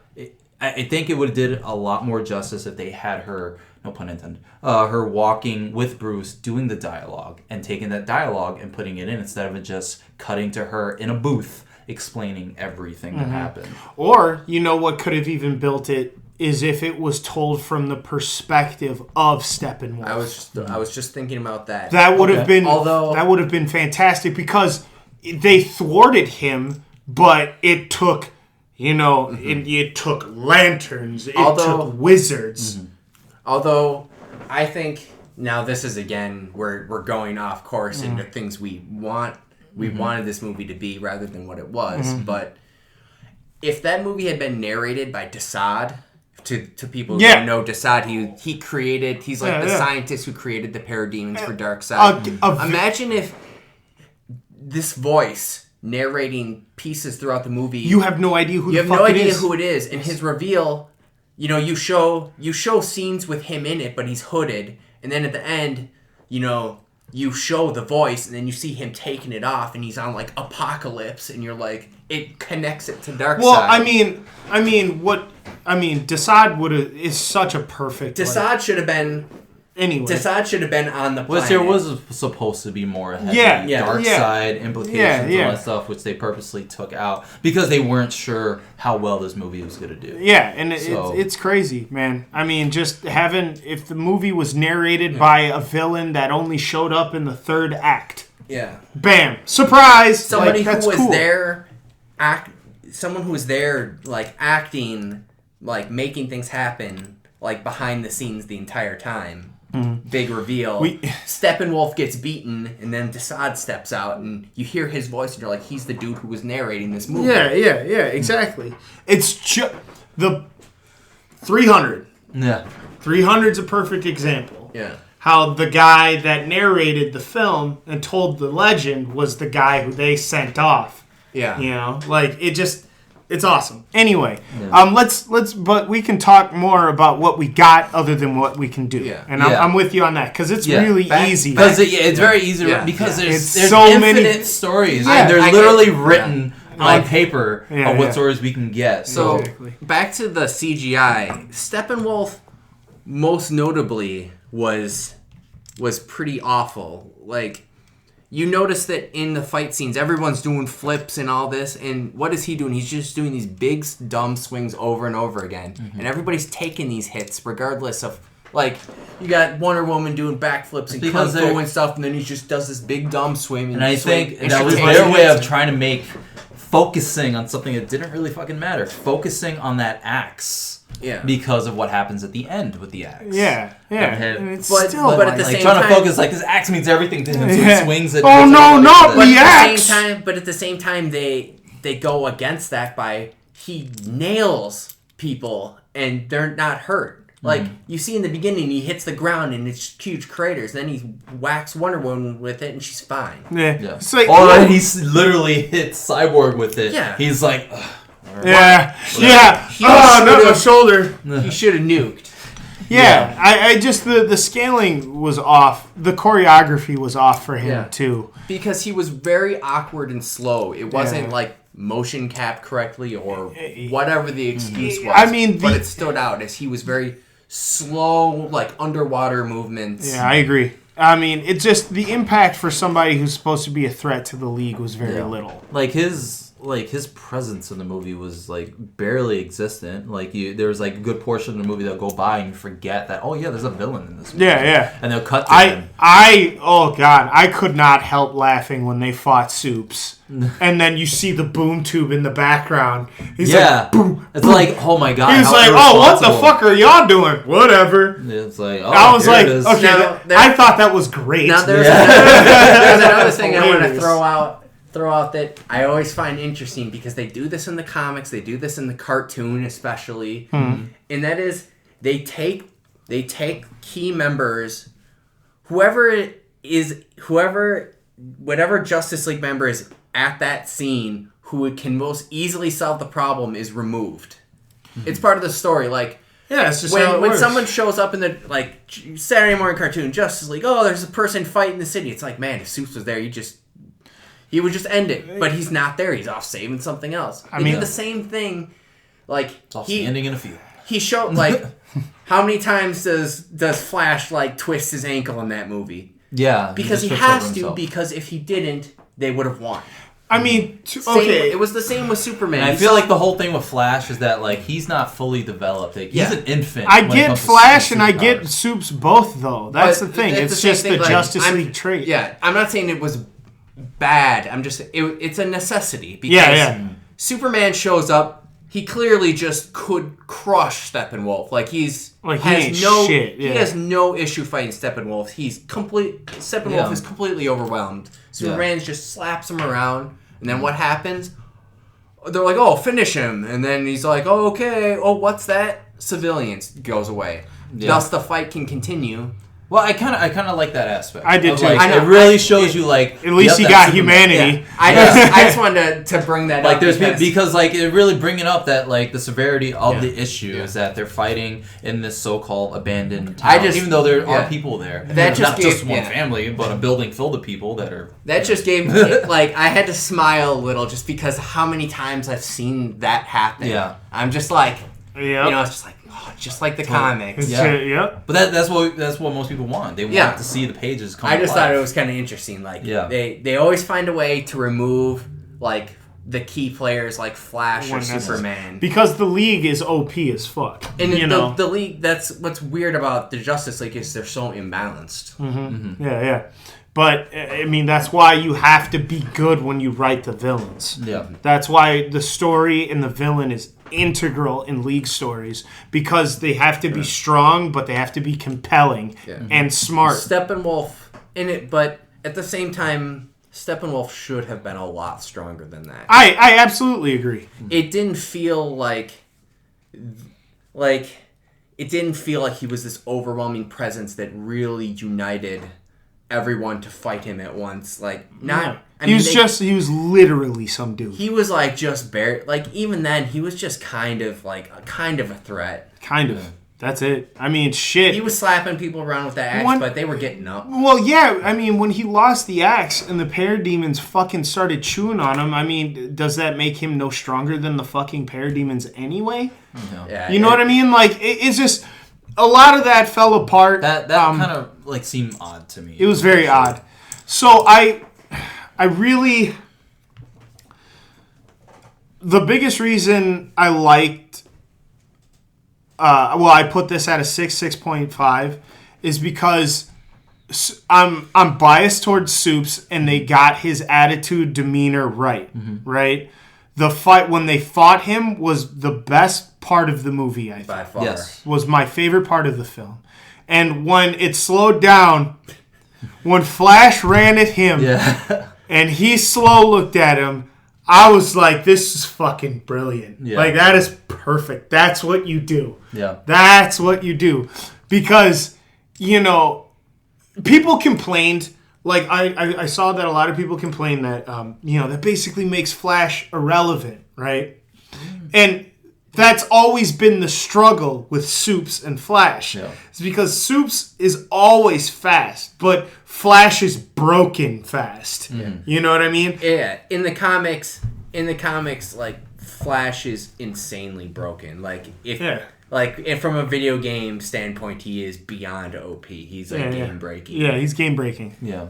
That makes him difficult to write, which is why I appreciate really good Flash stories. Yeah, same. But and like this, like you mentioned, he even says like he has never actually fought anyone. Yeah. He's not a crime fighter. Yep. He's an infant. Yeah. He's an infant. And when it comes to being a superhero, he's an infant. And if anything, like a lot of the arcs that I'm kind of learning about, and at least in the TV show, is that like Flash gets faster and he gets faster and faster. Mm-hmm. And I feel like you can't really say the case for Superman. Like he's not trying to get faster. He's already fast. Superman is base. Yeah. And then Flash can definitely he may not be as fast as in the movies. He may not be as fast as Superman now. And not yet. But in a couple of years, when he finally learns his capabilities, that he can actually travel through time and all that. It's like Superman's never traveled through time. I mean, that's the thing. The exception of that's the cool part about. I was about to say. That's the. Cool, I don't know how canon you could consider that. Yeah. Right. That's just the cool part about Flash, at least, is that. He is new to being a hero, which is why he runs like an idiot. I still think that looks dumb, but I get it. Yeah, he runs like. Yeah, I was actually going to ask, how is everyone? Because I've actually got into an argument with somebody on Instagram about this because someone was making fun of how Flash ran, and I think I put my long opinion of it, and someone said you're completely ridiculous. I think because I put it next to Grant Gustin in The Flash.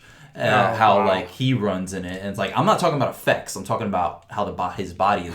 How he's running. Yeah, it just looks stupid. And this person kept arguing how the effects look, and it's I'm not talking about the effects. I'm just talking about his run. He's running like a person runs. And this person is literally flailing. I'm literally at the end of the second movie. I'm like, I don't get this. I literally did what is that? Yeah, he's as out there as possible, leaving so much room for running in this shit. Yeah. Instead of being like this, where he's a lot more because some people are arguing that he's more inspired by a figure skater or whatever, or speed skater. It's well, that's an issue right there because he's running. He's not skating. He's not fucking I don't care if he's skating, running like he's skating because he's gliding. Fuck that. Yeah, no, he's running. I thought that was just fucking weird. It was weird. And there's some scenes where, because I think it's mostly like, because it's the focus shots. The focus shots where they show him like, hey, I'm running in place and all that. And everything around him is moving. Like, those look completely ridiculous and they shouldn't have done that. And when they show him in slow motion, that looks cool. Yeah. Like when they show him moving in slow motion, they show the effects. Exactly. That is the proper way to show that, because you can't properly, it's never going to look good no matter $3 billion or just a couple $1 million for a TV show. It always looks strange. The effects are going to look weird if you show a person moving at normal pace and everything else is moving. Everything else is moving, whatever. And and it's not about effects. It's just, I think it's just the way we perceive something like that it looks goofy. Yeah, it does look like goofy. A person running and moving their arms out like this. Like, is he trying to underhand throw a ball every single time? Yeah, it's just weird.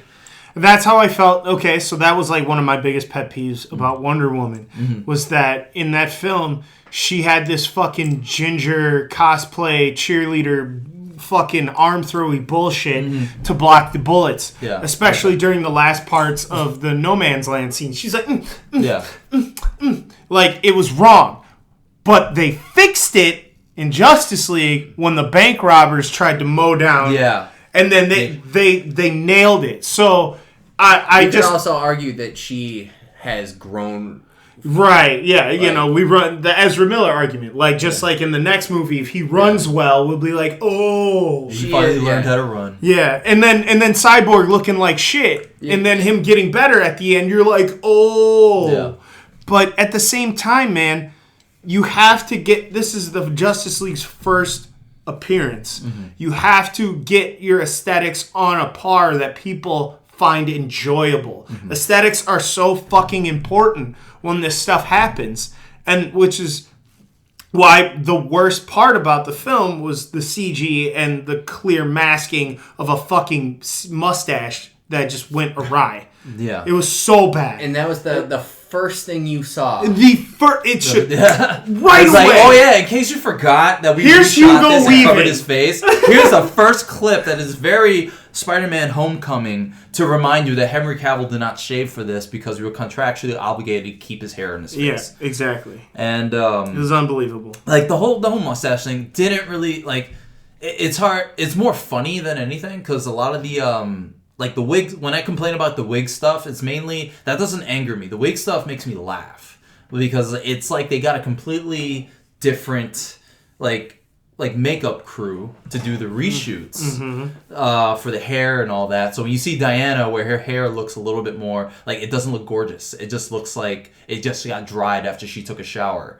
Like, and then you see Henry Cavill in some of the scenes where like he's in that field and Lois is walking up to him. And, like, Lois is completely obvious because she looks bloated and has, like, her fake hair. And versus, like, the actual shots where her hair looks nicely thin and pretty. And she actually has a slimmer face. Like, like, what really screams to you reshoots is that one bright-ass scene of her and Martha Kent talking in the break room and all that. It's like, oh my god. It's like those reshoot spots just really take you out of it. But like the wig spots, like with freaking Affleck and even Cavill, because he has more hair for the reshoots. Like when he's standing there with Lois and they're talking, you see his hair is like, oh my god, it looks ridiculous. They couldn't do anything. It's like, did they put a wig on him or did they just comb his hair? Like it looked very odd. And like the whole covering up his face with the CG, like that didn't bug me as much. It's like, I get it. Like, I understood that. But, like, there's a lot of things that's really kind of inexcusable. Yeah. But I can get that it's hard to try and make the hair look exact. But it's like, if you could do it on day 1 and then day 2 and then day 3, there's no reason that you couldn't do it during the reshoots. Right. So it just makes me feel like they just got a completely different crew to do that.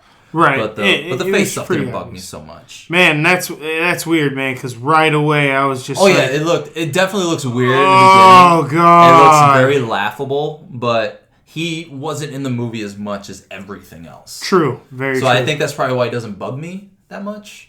And, but one of the, what is it? Look at my notes here. Fucking, there was a thing that I felt like the movie was really lacking. And that was, number one, the ending was completely anticlimactic to me. Absolutely. It didn't, like, it ended and I was like, oh, okay, I guess that's it. But the one thing it was missing that I felt like Like, granted, I don't want it to completely try and copy the Avengers, but when you look at it, it's like the Ultimate Team movie and an Ultimate Team movie. There has to be some crossover there where they're going to do something similar. I wanted that unity scene.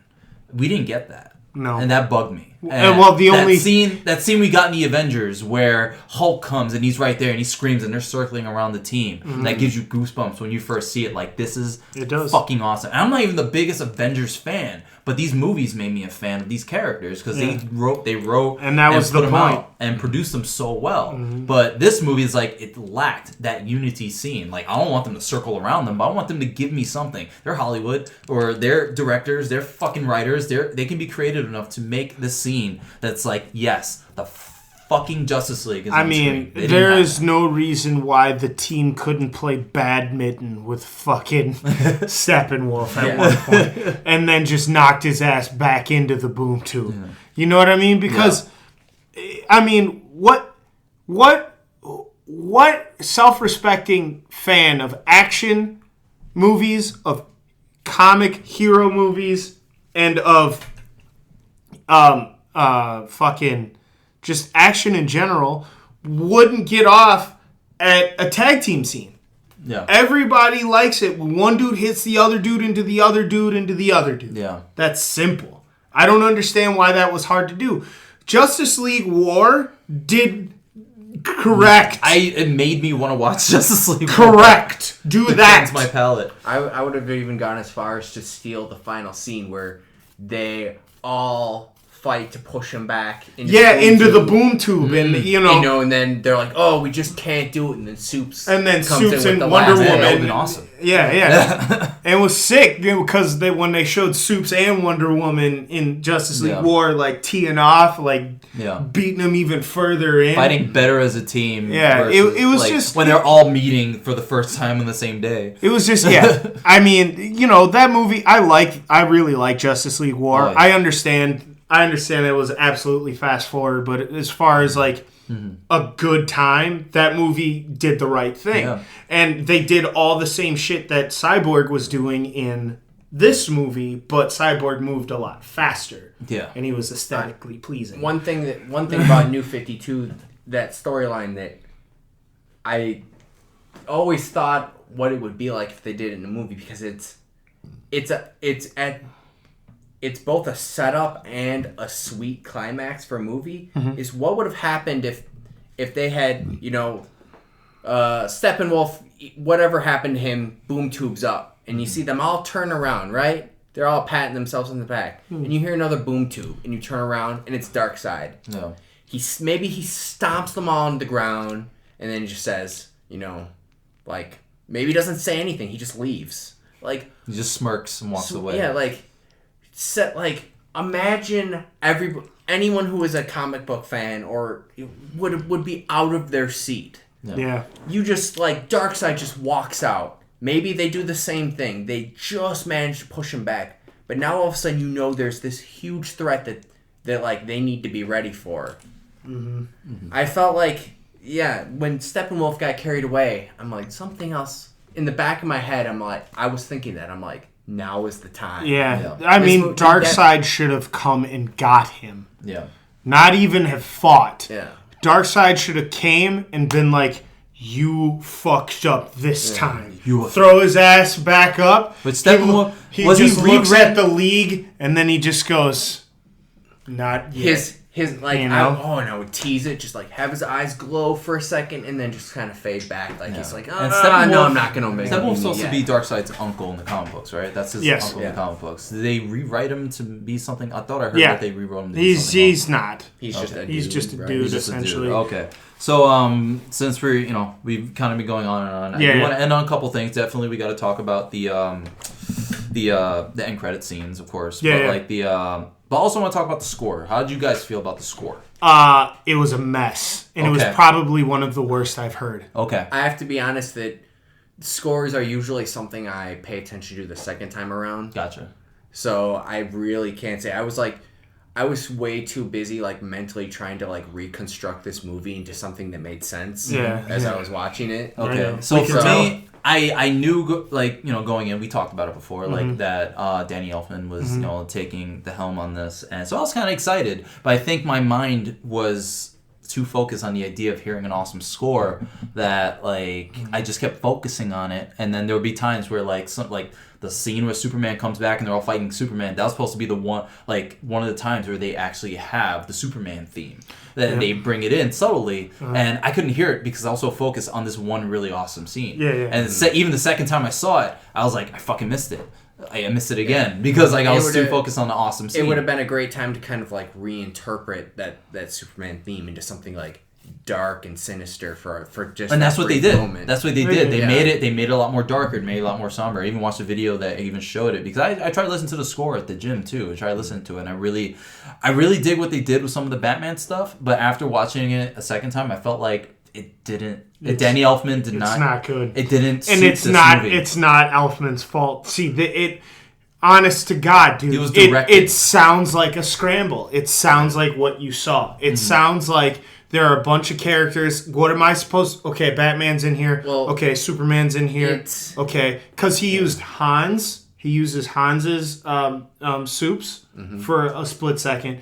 He uses the subtle Batman theme for a couple of times. And then there's the one moment where the Batmobile pops out of the thing where he was told to Batman the shit out of it. And where you hear the da-na-na-na-na. That one time you hear it. That's it. And then all the stuff that's going on, you can barely hear it, but if you focus on it, you hear the original Superman theme just a little bit, not Hans's. And then the rest of it, even Justice League, the animated series, it has a subtle hint when they're together. You hear the tone, but it doesn't make a coherent soundtrack. Was there ever any like Justice League or like World's Finest like theme?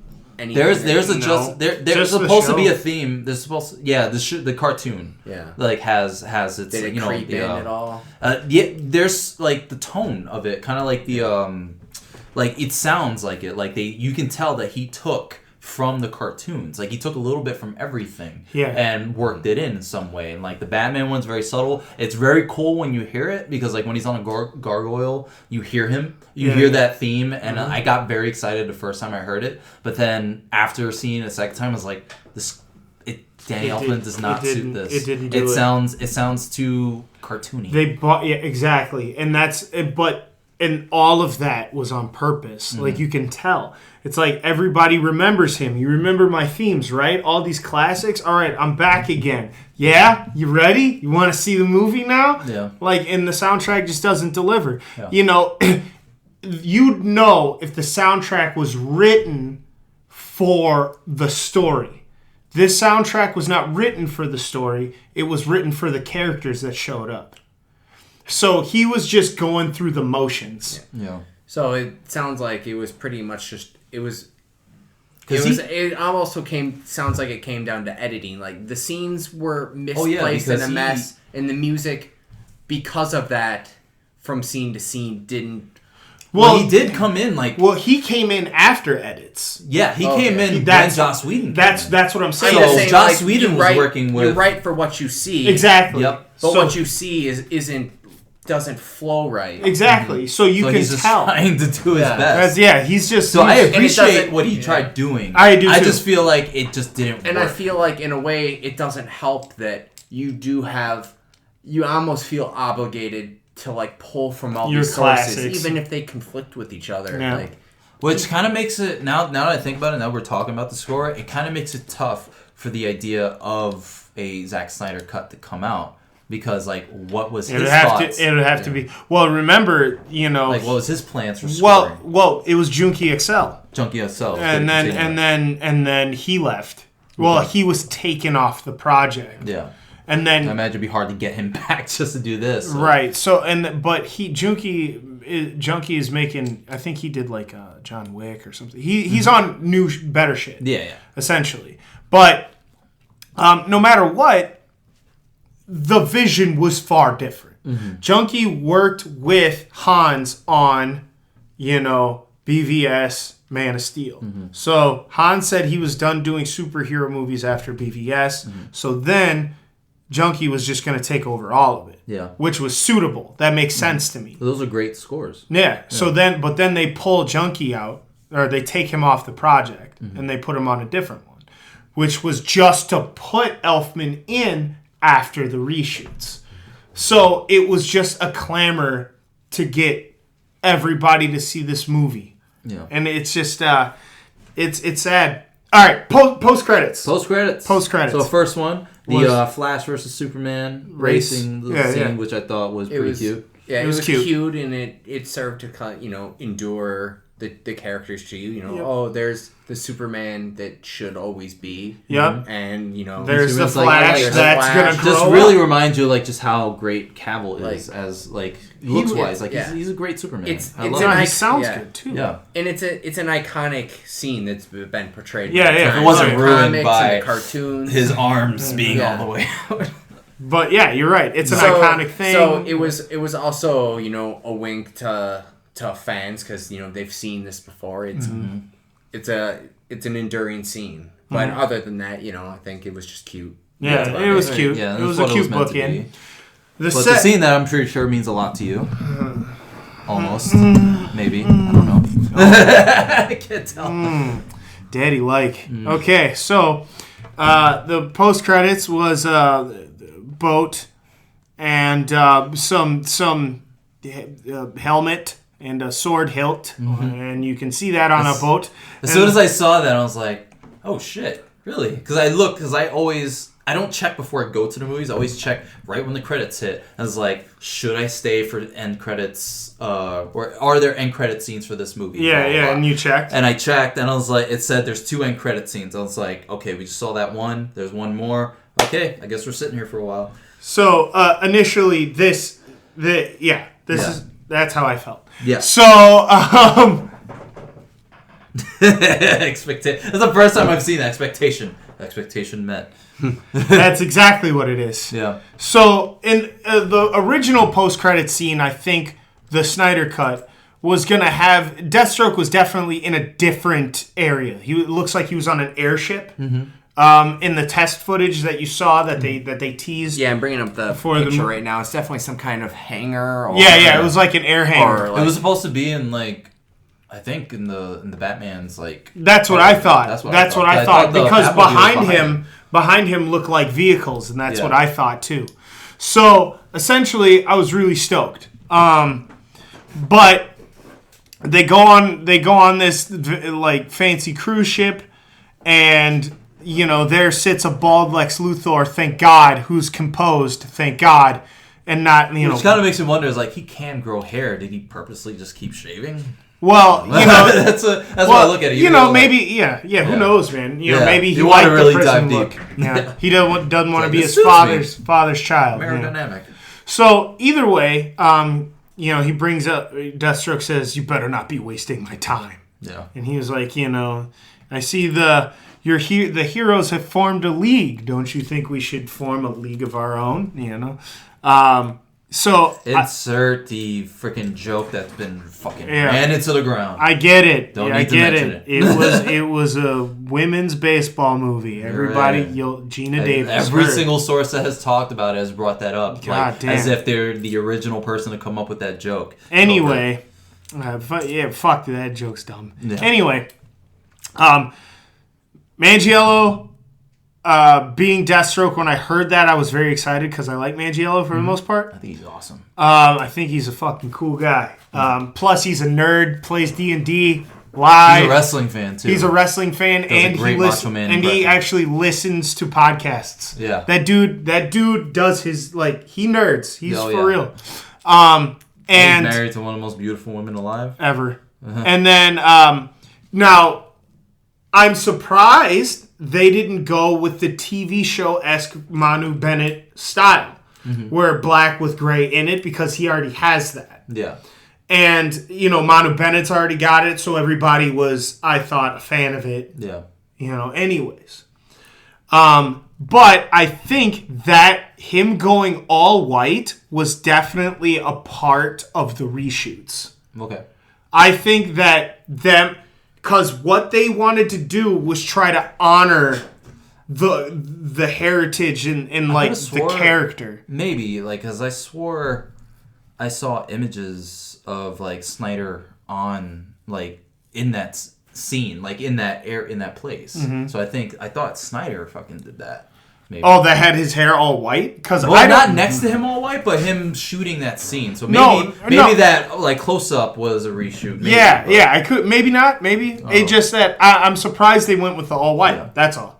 But thank you. Took that helmet off. I was down. Yeah. So hopefully, we get something good out of Deathstroke and some DC characters down the line. You think there's any redemption for Lex Luthor Jr., is it? To tell you the honest to God truth, I don't know. I think Jesse Eisenberg can definitely pull off a Luthor. It's just the way it's written. Yeah, that was what I was going to say. Like, if it's written fine, I'm sure he'll be fine. It's just, yeah, I mean...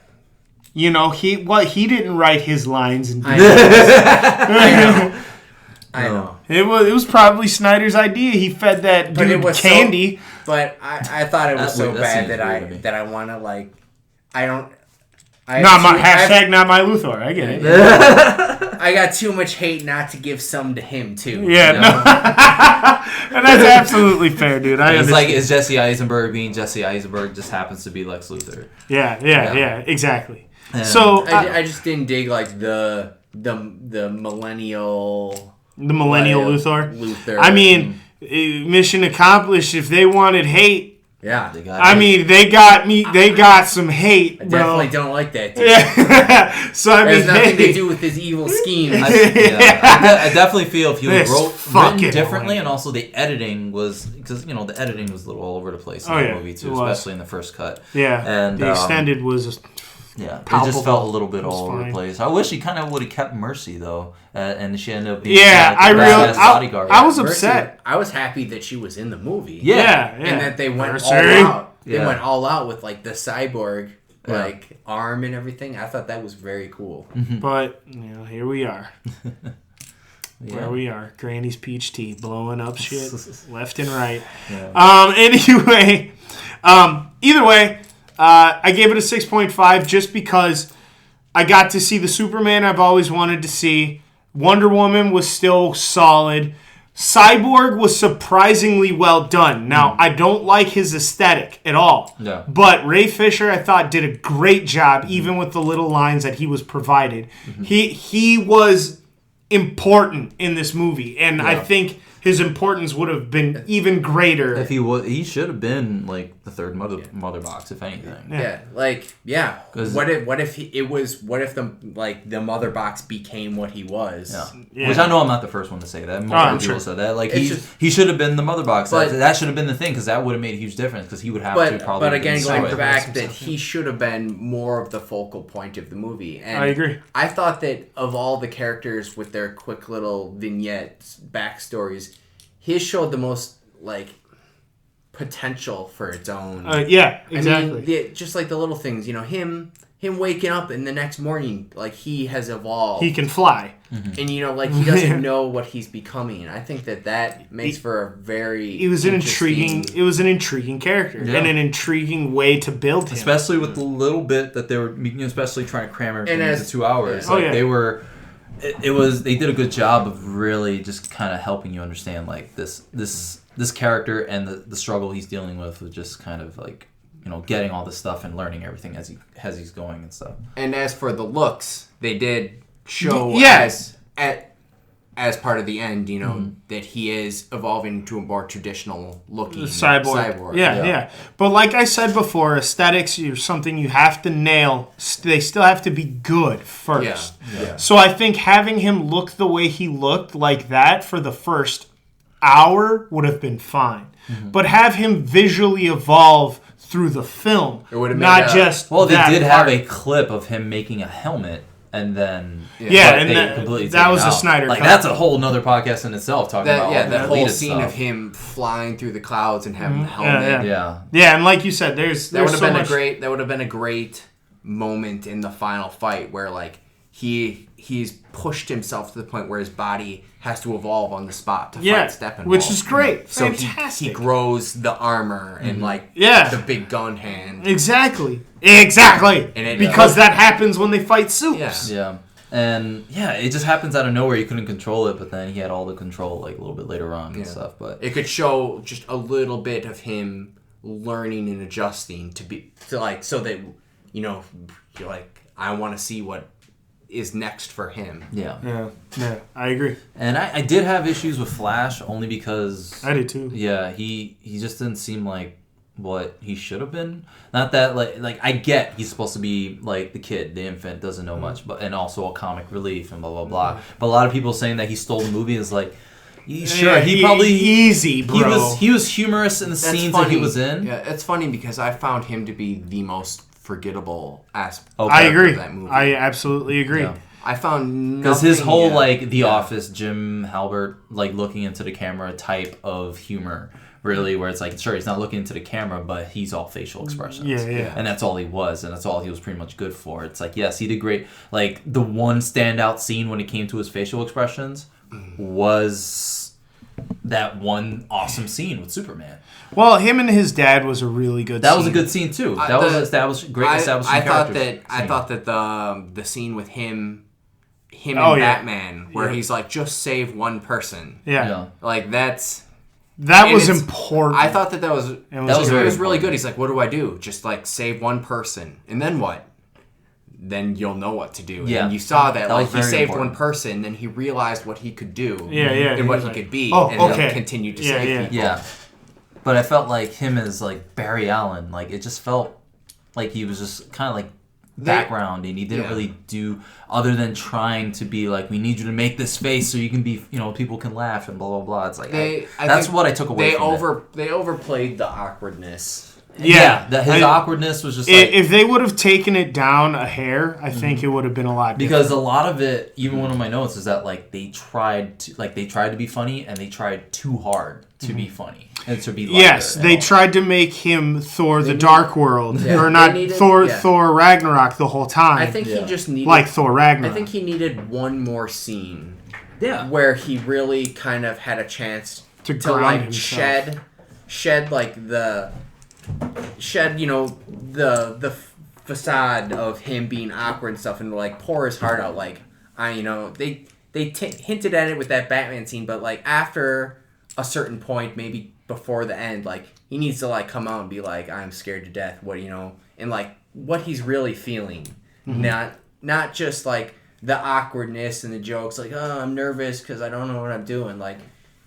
And it would give him a chance to connect with the rest of the team. Maybe, pick someone like Wonder Woman would have been a perfect time for him. Someone who he should be able to pour his heart out to. Yeah. Because that's kind of her character. Yeah, that's the point. Even though they didn't really have much back and forth together at all. There's really like they had interaction. There's really not much interaction with like one-on-one interaction with certain characters. It was really Bruce and Diana, Bruce and Barry, and that's it. That's it. And that's probably one of the reasons why this just didn't feel like a team. And as someone who like generally, it's like I'm an action guy, I like aesthetics and the action and all that, but I really do crave like character interaction. I love seeing like I want these two characters to be in a room and talk and see what happens. Because sometimes that's the coolest thing. Just seeing characters have a conversation. Like, how do these people like interact with each other? The biggest plus of the movie, the biggest strength of the movie was its characters. Their particular roles were good. I mean, though I didn't like Ezra Miller so much, doesn't mean that he didn't have a charisma to his role. I really like Aquaman, and he wasn't he didn't have a ton of parts. No. But what you saw and how he spoke, you felt for him. He played his character well. Wonder Woman, well done. Superman, well done. Batman is okay. Whatever. But I'm just saying, like, the little bits where they did talk to each other, where things did happen, you're like, that was cool. But I felt that maybe, like, in the hopes of cutting the movie down, they maybe hurt themselves I agree. not by not giving like a movie us, like this with this many characters, this many actors should have been 2.5. By not giving these characters their needed interactions, so that they some more character building. They can bond. Like the scene with Aquaman going to Atlantis and speaking with Willem Dafoe about how that was completely cut out. That was completely cut out. I was like, why would you cut that out? And him getting the armor. Why would you cut that out? Barry Allen saving somebody, like doing something other than doing something that establishes him as a hero, that outside of the whole nonsense going on with Justice League. Why would you cut that out? Part of what helps a team, the dynamic between the characters, is the fact that you have internal growth and external growth with the character. You have what a character thinks and what they feel and how they decide, the choices they make, all these internal choices. But then you have characters who grow because they meet other people. Like their point of views expand, so interacting with each other more helps these characters individually. And I felt that really hurt because sure you got to see a glimpse of what these characters might become, but without that like interaction and bonding, you don't see them as a whole. Like you don't see the character as a whole and you don't see the team as a whole, because like how does Batman make Cyborg feel? Like how do these characters help each other grow to become a team? It didn't have much, really, any of that. And it was really missing that. Like Avengers had it for sure. I don't want to compare it to the Avengers because there's really no comparison. But like it's a team movie and a team movie. To be fair, like it is, you can't help but compare because they are the same. They're the origin story of a superhero team. So you can't help because they're on the same path, even though they're different movies aesthetically. And DC, DC is just trying too hard to catch up to what Marvel has done. That Marvel has done a slow burn to get where it's at right now. I'll close with this. And Nate, you and I have talked about it before. I think the best thing for DC to do when it comes to their cinematics is to just make good films with these characters in them. You don't focus so hard on building a giant extended universe. Focus on making really good films with the characters that people want to see. It's fine. You can do a Batman movie in Arkham. You can do a Batman movie with a Batgirl. Just make it good. You don't do that with comics. Why can't they do that with movies?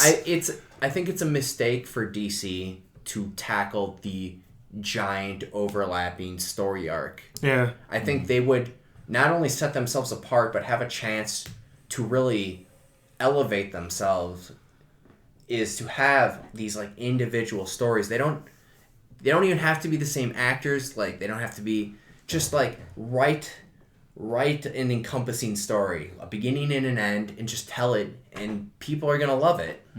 Yeah, that's what I'm saying.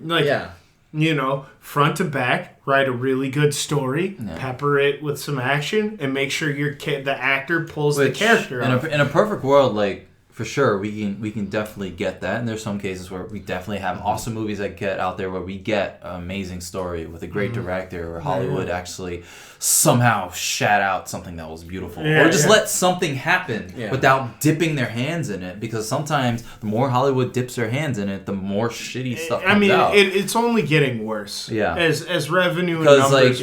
Because Justice League was definitely a product of too many cooks in the kitchen. Oh, yeah. But that is the current state of movies. Period. And it's too much to expect executives and people who have stock in this movie to put like $300 million on one person's shoulder. It's too much to expect. You're going to have this trickle down of like tentacles all over the place trying to get I think at this point, what, it made $93 million back? Yeah, movies. Well, it didn't make anything back. But Movies that's are just too big now. I think it'll make its money back because I think the domestic, like the overseas. Mm-hmm. Well, I think the overseas got it to 93 now. I thought it was more than that, like 1+. That's it. I think it's projected 150. Yeah, I mean, where is it at in China? That's usually a big one. Note of where this movie is. I think after Blu-ray sales and all that shit, that the movie will break even. But it honestly, it dug itself even deeper because it had to do CG reshoots and shit. Yeah, you know what I mean? It's like fuck, man. If they clearly went over their intended budget just to try and get butts in seats when butts were going to be in seats anyway. That was they were going to be there, but like you could have got those same butts in there multiple times if it was. So if the Snyder cut didn't work out, you at least could have been like, okay, now we start again. Instead of now it's almost worse that you have something that's goodish, mediocre than something bad. Because now you can't sit and assess. Now it's like, okay, do we continue? Does everything have Wonder Woman now? Do we get rid of Batman? No. We recast everything. That's what we'll do. But who's directing? Oh, they've molested people? We can't use them anymore. You know what I mean? Like, fuck, man. It's so crazy. How can you expect anything good to come out of this, like, panic mode version of movie making? Yeah, no, nothing good is coming out of it. Where, like, everything is just this, like, this scramble to market, like a perfectly commercial movie. And it also comes down to the idea that not movie makers, but like the people who fund movies don't really understand what makes a movie good. No. So they see a movie that is successful and they don't see what really made it successful. All they see is this. They see it as a formula, which is not really what makes movies successful, because you have all these great movies that did really well that don't share any really... They don't, like, you know, Titanic and Terminator 2. Like, movies that do really well, they don't have to follow in each other's footsteps. They're good because they're good. They're good because they're good, but correct. What happens now is because there's this huge fear of losing money, and it's a real fear because you have millions and millions of dollars, hundreds of millions of dollars into movies now, that the idea, like, they see a movie successful, they don't think, wow, that had a great script, wow, there's people poured their hearts into it. Mm-hmm. What they see is, we need to do what they did. We need to, like, just take that template and let's make our own movie. And that doesn't work. You can see examples of that. Look at The Hunger Games. Very successful movie. Young adult, you know, it's a great audience to make a lot of money on. Yeah. And the slew of movies that came after, every young adult book that had any kind of promise, they made movies about, you know. Well, yeah, Hollywood bought the license to like every fucking book that ever came out. And how many of, and a lot of those got movies. Do you remember the names of them? No, because they were not successful at all. Mm-hmm. You have like that Divergent series that just turned to crap. Like, I think they're finishing the series with a made-for-TV movie because it's just. No, and I think the main actress left. Oh no shit! But, yeah, like, it's an example that you can't. That's not how you make good movies, is by following what other people did. Mm-hmm. You know, there's no formula. That's not how it works. Yeah. So trying to copy Marvel is not the way to do it. I think you have to embrace risk, which leads again to the problem of all this money on the table. Yeah. Nobody wants to take a huge risk with that much money, even though in order to potentially be successful, you have to take a risk. Mm-hmm. And a lot of people don't want to make that. I suppose you could argue that Marvel has properly formulated their movies, which is also the reason it's so goddamn boring. It's so stagnant now. Yeah. But the problem is it does keep making money. But they did take a chance with Iron Man. Yeah. They took a huge chance, like letting Iron Man is, outside of the movie itself, just what it represents is one of the greatest comic book Marvel or movies of all time. Like, they took a character. I think it's hard for some people to imagine, especially people who aren't into comics, who maybe love the movies, that, they probably thought, oh man, Iron Man must have been just like the top guy, but he wasn't. He was a B-level superhero. Yeah. He was a dude in a suit who was drunk some of the time, and even the Avengers themselves were, they weren't as big as they were now. These movies changed the landscape of these characters. Like, Tony Stark was never that interesting. Robert Downey Jr. made Tony Stark, not the other way around. Like, the Tony Stark that is in that movie is everything that character should have been. Like, he made the comics better, which is quite a breakthrough for a movie. Like, you love this character in this comic book. I think it's probably because it's probably hit a little close to home for him, because like that is a character that's it's a pretty flawed character. He redeemed himself. Which is pretty much what he did. And to be fair, this isn't the first time this has happened. Blade in the comics is a very... Blade ain't shit. The movie Blade is some shit. Just say it, dude. Fuck comic Blade, dude. Yeah. Wesley Snipes' Blade is by far the greatest incarnation of that character. Top Marvel character of all time in cinema. Like, so it's really like interesting seeing how movies affect the comic book characters. DC really has struggled with that because their incarnations aren't really hitting home. Yeah. Wonder Woman's doing pretty good, but... Yeah. But yeah. Just let more women direct stuff. I mean... Yeah. Well, I mean... To be fair... Punisher Warzone happened and nobody brought that up as a huge stink. A woman... Directed the most violent movie in Marvel history. Violent, comic book movie. So, yeah. But I think we're probably going to cut the cord there. Sounds good. We went on forever. Well, I'll tell you what. Next episode was quite a tangent. Yeah, I told you it was going to happen. I've been waiting to fucking. We had to talk about it. Yeah, to rant and rave about fucking Justice League because of what it. I'll tell you what. Next episode we will be talking about The Rock. That should cover Just the Rock. We're done. From poofy noodle hair to poofy body noodle hair to fucking baby oil to the baby oil era to the fucking the same T-shirt that makes it in every fucking movie to needles to asses. Let's Thank you for joining us, everyone, on the Break Knyte podcast, and I appreciate you listening. Everything that you need to know about us is linked down below. Nate, you have anything you want to just throw out there? Oh, no, I think I unloaded more than I needed to. All right. Well, you can follow Nate's exploits behind us at Amberlance Studios. Right on. Amberlance Studios, I am at Break Knyte Creative. Thanks again, and we'll catch you next time. Peace, love, and chicken grease. We are out. Superman.